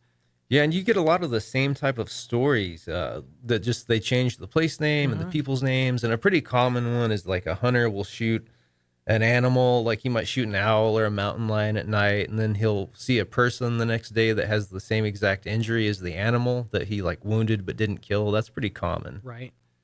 I think a lot of it has to do with, we had a lot of spare time back in the day. Yeah. You know, we didn't have phones in our faces all the time. We was, you know, hunt and gather food, figure out what you're going to do as far as like your meals go, and then sit around a campfire and tell stories. And those stories would get, you know, grander and grander. And you guys have a collection of those stories that you're going to be sharing with the folks out there. So me and Donna Burchell from Carlsbad, a lot of people around here are familiar with her. We're going to do a talk on Sunday, the 23rd, which is this coming Sunday. I already forgot what time it starts. 2 o'clock. 2 o'clock. This Sunday, yeah, at the Archives facility there at the Historical Society. It's called Spooky Southwest Tales of Strange History. Yeah, so we're going to try and mix it up and do ones you haven't heard before, because Donna's talked about her Haunted Hotels book quite a bit. So I think she's going to do some talking on the Taos witches that they had and just some other stuff. And I'm going to talk about things I've never done presentations on before, like the John Wilkes Booth mummy that became a circus attraction. Yeah. Cool. So you guys are kind of like a two-headed punch when it comes to like you're hitting them with like serious history of like the 1800s and like the Western, the Billy the Kid time and all those kind of those tales, and then Donna's coming up with, you know, with the ghost towns and there's so many of those here just in even southeastern New Mexico that it's just a quick drive away, that are fascinating to go explore. Like I think I've even mentioned this a couple of times, last couple of times I've been on here, but Blackdom. I mean, the history behind Blackdom just outside of Roswell, it's fascinating. Yeah. And that they're kind of turning an eye towards maybe restoring that and bringing some relevance back to that. That's fascinating. I'm not sure of any spooky tales out of Blackdom, but places like that where, you know, it was a hotbed of activity, a place of you know, population, and then it just completely wiped off the face of the earth. Yeah. There's amazing stories behind that. Yes. Well, speaking of like historical preservation topics, I mean, this isn't really related to our spooky Southwest, but there is like a project underway right now to kind of turn Chihuahuita into more of a historic neighborhood. Because Chihuahuita kind of gets forgotten behind Blackdom, ironically enough. And a lot of people forget that it's there, and it's of historical relevance because it started out, I think, as a little village called Rio Hondo. Oh, really? That was kind of like separate from Roswell, and as Roswell grew, they just absorbed each other. Merged together. Oh, see, I didn't know that. Yeah. That's fascinating. I think maybe it's easier to put a focus on a place where there's not a population anymore versus like Chihuahuita, where there's actually still people and there's still like a life there. So it's harder to kind of focus on that as a historical place when it's still functioning, I think. But that's fascinating. So that's going to be happening this Sunday at the Archives facility from 2 to 3:30. It's just a great chance to kind of bring the whole family out. You get to hear some spooky tales. You guys will have your books on hand. Be signing some of those for folks. Awesome. Very cool. It's really definitely something to dive into. I mean, whether you're talking about, like you said, the stories behind John Wilkes Booth, the Navajo witch purge of 1878. That's, you hear the Salem witch trials, you're thinking the 1600s, and all these like puritanical things. We were dealing with witches back when Edison walked the earth. Yeah. That's scary to think about. Yeah, the Navajo witch purge, too, specifically was dealing with the skinwalkers, which is kind of like the Navajo equivalent of a werewolf. Right. And so they just had a bunch of tribes people accusing each other of, being a skinwalker. And a lot of them, probably exploited it just because they didn't like their neighbor. So they thought, well, if we call them a skinwalker, they'll go and execute him and we don't have to worry about them anymore. And that's that. Remember that shovel I borrowed from you 6 months ago, Jim? You skinwalker! Yeah. Yeah. That makes sense. So that's going to be awesome. So come on out, folks. It'll be a great time to kind of get to know a little something about the Southwest and about your own history. It's really a fascinating deep dive. What have you been up to lately? What's been happening? Donna and I are co-writing a new book together. I won't say what it's about yet because we haven't proposed it. So we're working on that together. And, I just like digging up these weird old newspaper articles. They're fun because, like I said, that one about the frog man from 1940 I stumbled upon purely by accident. And it just takes you down a rabbit hole, where you keep searching out the details. Right. And, but they said this guy in the village of Mora, they claimed he was like immortal. And I tried to find his obituary. I couldn't find it. Oh, snap. No, I think back then, though, in 1940, in a little village like that, the deaths just went unreported. Yeah. They buried you. That was that. Yeah, you can kind of hide that stuff under the covers. Yeah. But very cool. So come on out, folks. It's happening this Sunday, 2 to 3:30 p.m. at the Archives facility there at the Historical Society for Southeastern New Mexico.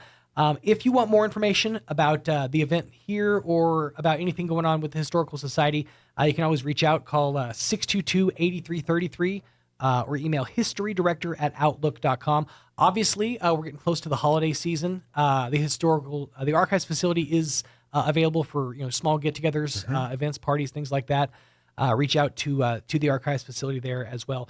And of course, you guys are still doing tours of the JP White House and everything as well. So if you're a small organization, a youth group, a church group that wants to tour the JP White House, this is a great opportunity. Reach out. It's historydirector@outlook.com or 575-622-8333 for additional information. But yeah, come on out. It's going to be fun this Sunday, 2 o'clock at the Archives facility. Yeah. It'd be fun. Can't wait to get spooked out a little bit. 'Tis the season. What are you talking? You're not going to be there. I know you. I got to work. I'm just kidding. I got to work, man. They put me out on the streets. I'm just kidding. I got to go shill I think corn mazes this weekend. None of my close friends come to these things. Really? I don't think any of my close friends have ever even read one of my books before. Come on. Yeah. I had one the other day. He told me he started it. He just couldn't finish it. Well, dang it. That's a track record that needs to change. It's awful. Right. If I can get off, I'm going to come out because I want to check some of this stuff. No, I'm just teasing you. But you're invited out. It's this Sunday, 2 to 3:30 at the Historical Society's Archives facility. Come on out and get spooked with Tales of Strange History. John, thank you so much for your time. Yeah. Appreciate having you. And come on back to us. Thanks for making it short. Yeah. No. Tried to get it all, fit it all in there. But, all right. 32 minutes after 9 o'clock. Let's get you up to date with the local news. Now your Pecos Valley News Update. I'm Jared Cirillo. The economy in southeast New Mexico continues to boom on the backside of a national pandemic. mainly due to increases in both the fossil fuel and construction industries. The rural oil field counties saw some of the highest growth in the past quarter that ended with September. In fact, Eddy and Lee counties represented about 24% of the entire state's total matched taxable receipts. The state saw growth in almost every sector, according to the department's latest county-level quarterly reports. Other business news, Western Commerce Bank is reportedly in talks to buy Clovis Bank. Western Commerce, out of Carlsbad, Clovis is one of Eddy County's oldest financial institutions. Western Commerce announced Friday its plan to buy Clovis Bank, with locations in Loving, Hobbs, Lovington, Tatum, and Albuquerque. Western Commerce was originally Loving State Bank. It changed names in 1982 after acquiring Federal Savings Bank in Carlsbad in 1990. You're up to date. I'm Jared Sorello reporting. Turn up your radio. Here's the Sean Hannity Morning Minute. The problem the Democratic Party, the modern Democratic Party has now is they are a socialist party. The radicals run the entire show. There's no such thing as a moderate Democrat. Such a group does not exist anymore. You don't have Joe Liebermans in the Democratic Party of today. They don't exist. The inflation report, by the way, has dashed the Democrats' hope of changing the economic narrative, that's for sure. I mean, if they had any hope of saying, oh, we turned the economy around, that's gone. Because if you look at the price of everything you're paying, it's all self-induced. All of this was preventable. We are all suffering needlessly because of their climate alarmism, their cult, their religion. And that's how they view it. It's a religion to them. Check out the Sean Hannity radio show later today, right here. Hey, do you want to improve your shooting? Of course you do. Now, you're going to love Mantis X. Now, they have improved my shooting dramatically. It is a must-have for every responsible gun owner. Now, the Mantis X is a high-tech but simple-to-use system used extensively, by the way, by the military, and it improves your shooting quickly and will give you the confidence in your ability to protect what you love. Now, here's how it works. You attach the Mantis X to your firearm. You connect with an app on your smartphone or tablet or Bluetooth. It gives instant feedback on what you're doing right, what you're doing wrong, and how to correct your technique. Now, the Mantis X is like a firearms instructor right in your pocket. And 94% of shooters improve within 20 minutes using Mantis X. And Mantis X is the best way to train at home. No driving to the range, no spending money on range fees and ammo. You're going to save a ton of money and improve your shooting. So start improving today. Just go to mantisx.com. That's MANTISX.com. Here's a Mornings with Mike Winters fun fact. Turtles can breathe through their butts. We imagine you know some people who do that too, because that's where their heads reside. Here's Mike Winters. And good morning, 35 minutes after 9 o'clock. Got a few minutes here on this Monday morning, so I thought I'd play part of the interview that Mike had last week with Mr. Brian Luck, the superintendent of schools for the Roswell Independent School District. So without further, take it away, Mike. And joining us in studio this morning, Brian Luck, superintendent for the Roswell Independent School District, back with us. Good morning. Good morning, sir. How are you? Doing good. How's life in the district this morning? Life in the fast lane right now. Keeping busy.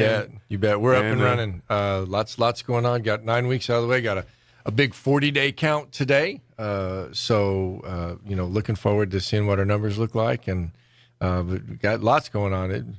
Multiple activities, multiple events. Just finished up the fair. Yeah. Transitioning from late summer, early fall activities right on into your holidays, so we got lots going on. Sports starting to get a little heavy in the fall sports here with not just football, but the soccer and all the fall sports are starting to get into district play and playoff start talking here. So it's a busy time for students, and then of course with the holidays, their midterms, all that kind of stuff. They're it's a busy study time too. It is. For them. So. It is. Oh, that. That other part of school, learning things and stuff. But yes, sir. But yeah, what it sounds like, what I feel like, and we're finally back to a place where, and I don't mean to jinx everything, but the word COVID is not really in every conversation anymore. It's more about school stuff, normal, X's and O's of education. Not how do we do this in a COVID world. It's just how do we do it now. Well, you've moved to a point where you can stop saying COVID, or you have to say, well, because of this or because of that. It's just, this is where we're at, and it's time to start going. And I don't know that we've ever really stopped going as much as it was you had to always have that in the back of your head. Sure. And but there's a lot less limitations now. it feels like it. Yeah. I hope we've turned that corner. I really do. I think for our town, as that goes with it. I mean, I really hope that we can put at least some of it, put it in the past. Sure. Learn from what happened, but let's put that in the past. And this is something, and again, I'm going to say this, if I'm out of place, please inject that. But we are now in a place as a community where we've got to play catch up and recovery, because now that we're at a point where we don't have to focus as much on, we got to separate everybody and everything's remote or whatever. But there was a lot of things that did not get done in the last 3 years, and this gap of kids that served, and especially and it's true at every grade level, but especially at those early developmental grades, your pre-K, K, first, second, third grade, those ones where they're really getting that routine and that establishment of life as a student and what their job as a student is.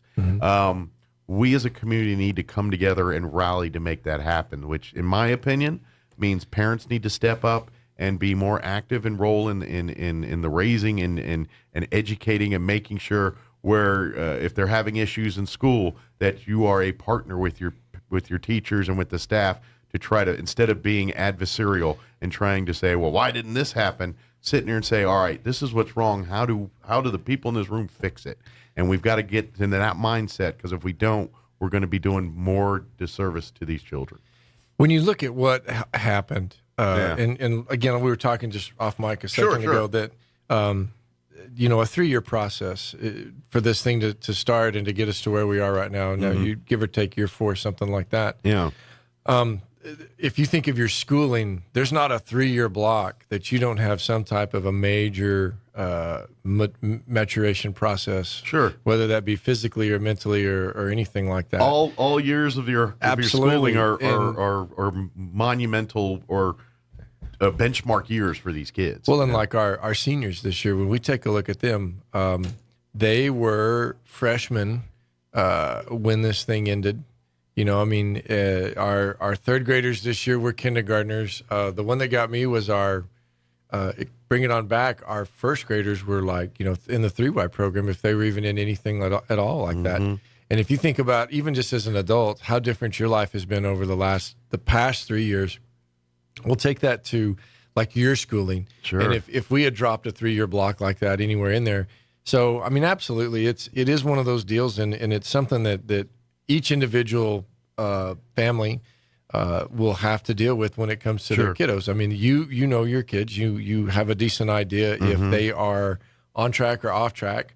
And no, as always, it's usually best to support first. Sure. And then, down the road, if things persist and there might be something to whatever it is that you're thinking of me, but I'm going to always advocate that we try to support it Absolutely. first. And for the most part, I would say probably 80% of what we deal with is that the majority of our families have really dug in. A lot of them got to participate in the education process. Sure. And we've had several parents come back and say, "Oh my gosh, I know what you go through now, and I can't imagine 25 they were of able this." to wear their shoes for a little bit. Yeah, I had 2 of them at my kitchen table, and they were mine, and I can't imagine this. So, and again, it's well, and it's moving because we all, and that's the thing. Like we all must remember, and I think sometimes we forget that we're all on the same side. We're all wanting to make sure that every single child that goes through the doors of a school in the Roswell Independent School District comes out with a great education and a great opportunity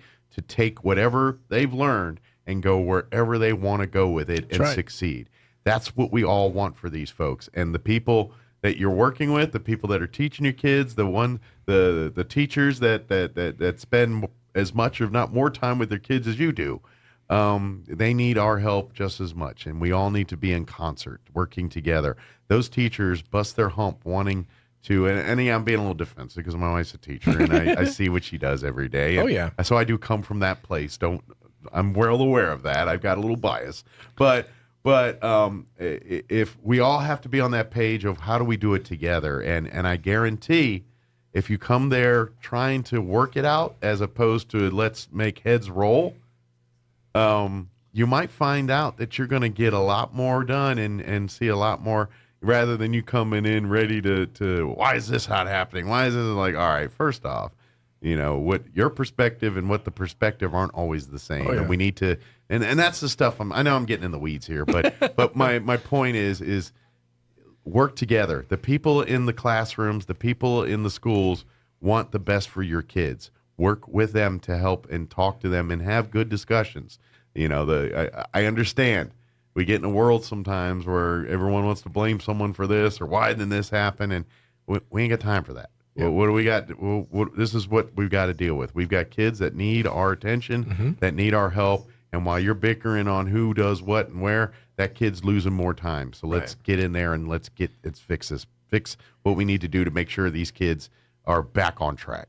Well, and that's the educational gap that we're looking at. Yeah. We were pretty fortunate, and depends on how you look at it. I mean, I think we were fortunate that we did go ahead and still use some of our assessments to make sure where we were, and because of that, we've got real time data. Yeah, a lot of the districts around the state are waiting until this year to really try to put forth something, and that's fine.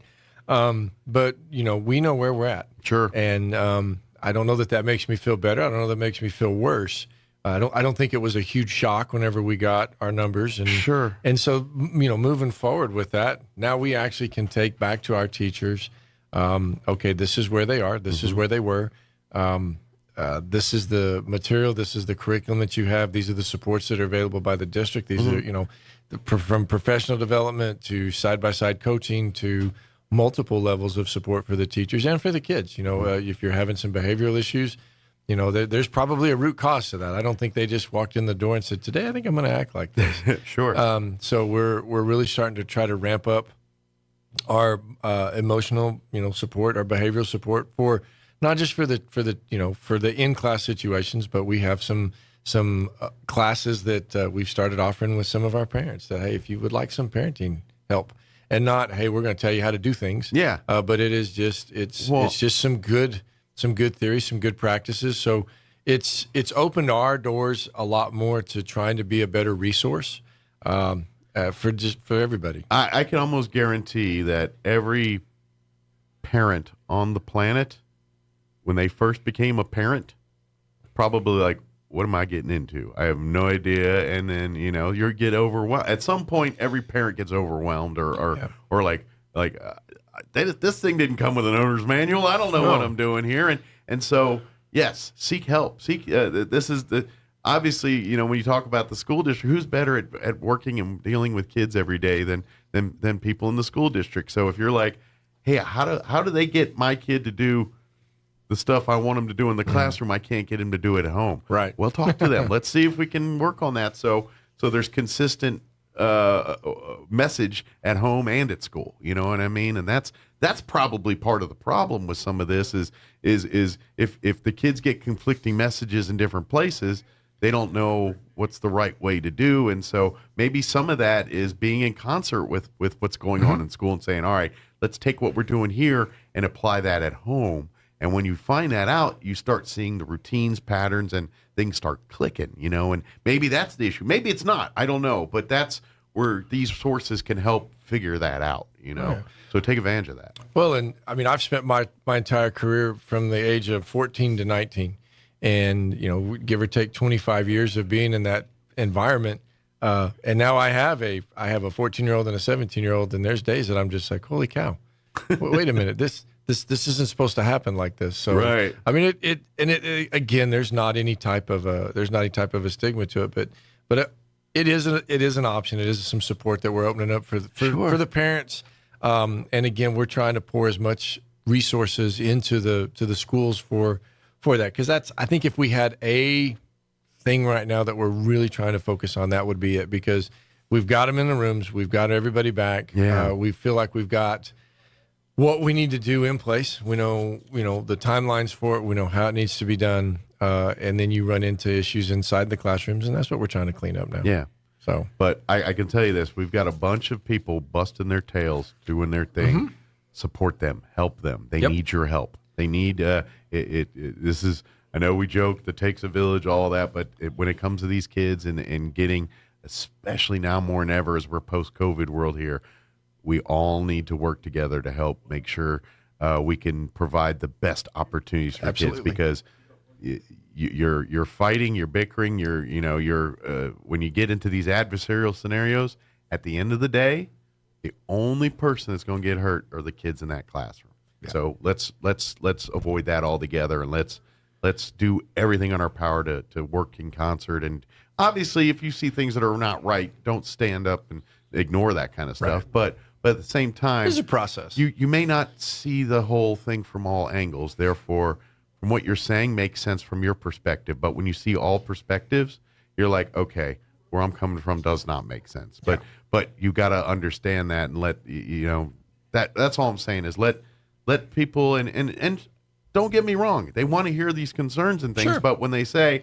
well, it's not because of this, and this, understand they're not blowing smoke. This is there's other concerns we got to, for the good of everybody. Right. So, and that's where we have to kind of work together on. So, that being said, after, kind of getting down tangents and rabbit holes and what have you, the school board did meet last night. We did meet last night. Yeah. As far as meeting goes, pretty busy one, pretty light, somewhere in the middle, or I'm going to say somewhere in the middle. Okay. We, give or take about a 2.5 hour meeting, almost pushing 3 hours, but not quite. There's lots of business stuff. We had some policies that came up that we needed to talk about. An admin salary scale that we needed to kind of put the finishing touches on and clean it up after we did our teacher raises. So, just rolling through what we did last night. We partner, I don't want to say partner, but we support the board certified teachers. So that's something that if you're board certified, that takes you anywhere you want to go in the country, and that's like an official seal of approval. It's not just an official seal. It is a really high honor if you make it through that. Is it like an equivalent of like the dental association? A dentist is accredited by the something in that nature. It's something along that lines. Okay. It's big deal. Yes, and the teachers that do that, it's more than a dossier. It's more than. Like to me, it's more than the equivalence of a master's. It's a really big deal, and that's not everybody does it. But okay, for us sports idiots, is it kind of like in the NFL? You have Pro Bowlers, but then there's guys that are all pro. There you go. These are the all pros of the teaching world. I think this group right here has taken it upon themselves to go above and beyond to ensure that they have got what they need to be as successful in the classroom as possible. They're the best in the business. That's what it means. Big deal. So we had a quick presentation by them. They honored some of our teachers that are walking through that process. Had a safety update with our safety liaison, LJ Harrell. LJ does a great job. He went over some of the things that we're doing. Some of the stuff that we can talk about is we've installed safety. It's a safety film on our glass. So like at the doors next to the classroom doors that have glass in them, or glass that is next to a classroom door to try to prevent somebody from being able to gain easy access to the classrooms or the vestibules as they're coming into the building. We've got a company here and they're working feverishly to get that done. I mean, we're talking 13, 14-hour days, doing a phenomenal job with that. We have 11 of our doorbell cameras that J&G Electric is feverishly trying to get put in as well. We've been waiting on that product for quite a while. So at every school, when you walk up, you'll have a door that'll be locked, but you'll have a button and there'll be a camera there. So whoever it is that's answering that inside, whether that be the receptionist or the principal, when you get ready to buzz yourself in, you'll get your name and they have an opportunity to see your face. Perhaps maybe even show a driver's license. We haven't really talked about a standard policy with that. We're just super excited that we have the ability now not to have somebody have to bang on the door. Sure. And some of our schools, we've got a couple of them, it's a blind turn. So you would come out of your receptionist's office or your principal's office and have to walk around a corner. And it can be kind of scary sometimes. I mean, you never really know what's coming around that corner. Absolutely. Well, this is the world. It's where we're in. It is, and let's face it, a lot of these buildings that are schools in our district weren't built with the design of let's make it as secure as possible. That this is a place of learning. How do we make it? And so now they're like, oh, by the way, now that the world we live in, we have to make these. So you're basically seeing every security weakness because these buildings weren't meant to be. They're schools. They're not prisons. And so now you're looking and saying, all right, there's a lot of vulnerabilities. What do we got to do to do? And this is where technologies come in and say, okay, we've got to make these secure because this world we live in now, and so it's great to see that even though it's sad we have to do this, and it's sad that we've got to turn our schools into these security meccas, but that's the world we live in now, and it's great to see that. And I will say this, just because again I see my wife, and she's a school. This district's always done a good job as long as I've seen it. When they do security and things, they work in concert with our law enforcement, the sheriffs, the RPD, depending on obviously where the school is located in the district here. But all of that is done in concert, working together. And and it's sad to see, the things we see across the country here. Obviously the one in Texas, more recently is hit home a lot harder than others here. I like to say, this district, sure. Is there breaches or things? There's always going to be things that, when there's this many moving parts, there's always going to be a weak link somewhere.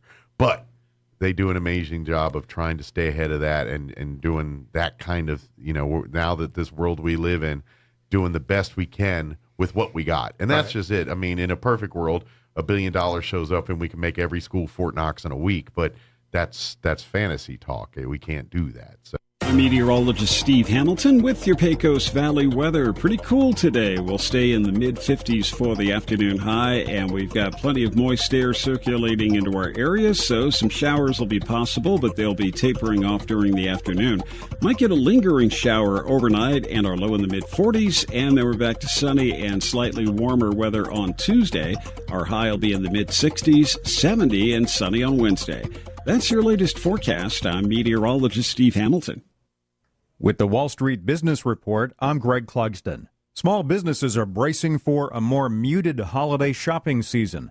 The global consulting firm Alex Partners forecasts that holiday sales will rise between 4 to 7%, far below last year's growth of 16%.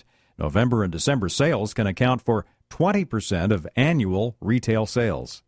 The UK's new Treasury chief has reversed most of an economic package announced by the government just weeks ago, including a planned cut to income tax. Jeremy Hunt said today he was scrapping almost all the tax cuts that were announced by new Prime Minister Liz Truss, whose plans sparked a financial crisis.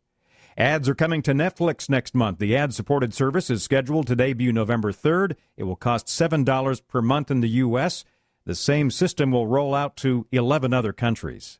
For the Wall Street Business Report, I'm Greg Clugston.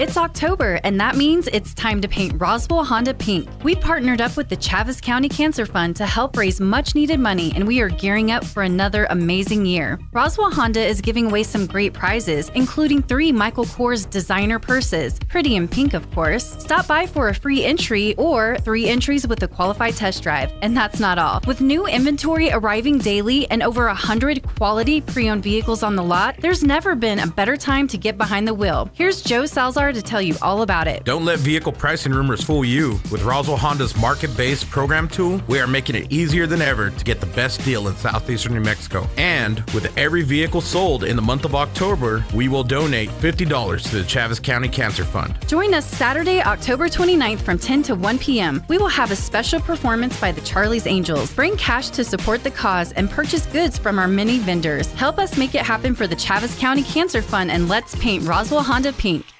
I'm amazed at just how different our store looks from a year ago. Hi, this is Melanie from Glenn's Furniture. It's been a long time coming, but our showrooms are absolutely filled with beautiful new items. Gorgeous power reclining furniture for your living room, cozy bedroom suites and mattresses, and stylish new dining room tables and dinettes. I'll bet we have exactly what you're looking for. So hurry to Glenn's Furniture at the corner of Union and Alameda, where delivery is free since 1953. This is John. Hey, my name is John Jackson. He's not some actor. He's a steward of the land with a John Deere 3 Series tractor. John runs with us. Nothing runs like a Deere. Get a 3 Series tractor with 0% APR for 72 months at your John Deere dealer today. For additional cost information, please call toll-free 855-633-2316. Stop by Pecos Valley Equipment in Artesia or Roswell, or visit us online at pecosvalleyequipment.com. Buying a sewing machine from a big box store or online might seem like a bargain, but in this case, you really do get what you pay for. Just the machine. No lessons, no help with figuring out why it isn't working the way you expect, and no one close to fix it. Buying locally from an authorized retailer may cost a little more, but in the end, it will save you time, money, and aggravation. Come see me, Chris Ann, at So Easy Sewing, 200 East College Boulevard in Roswell, and let me show you why it pays to shop local. So Easy Sewing. You've never had it so easy.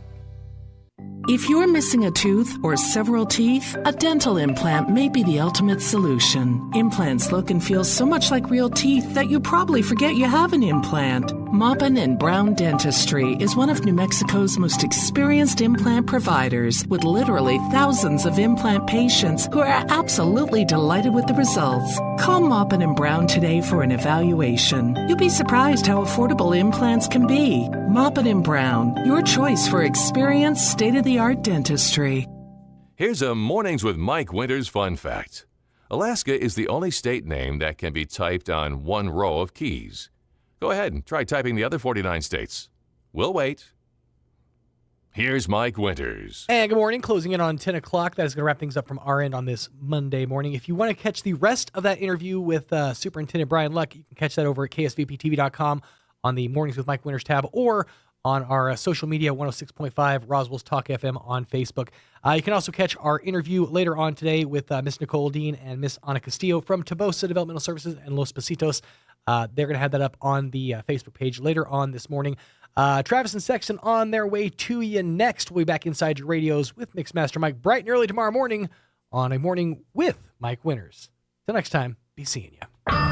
Clyde Lewis and Ground Zero is now in Roswell on 106.5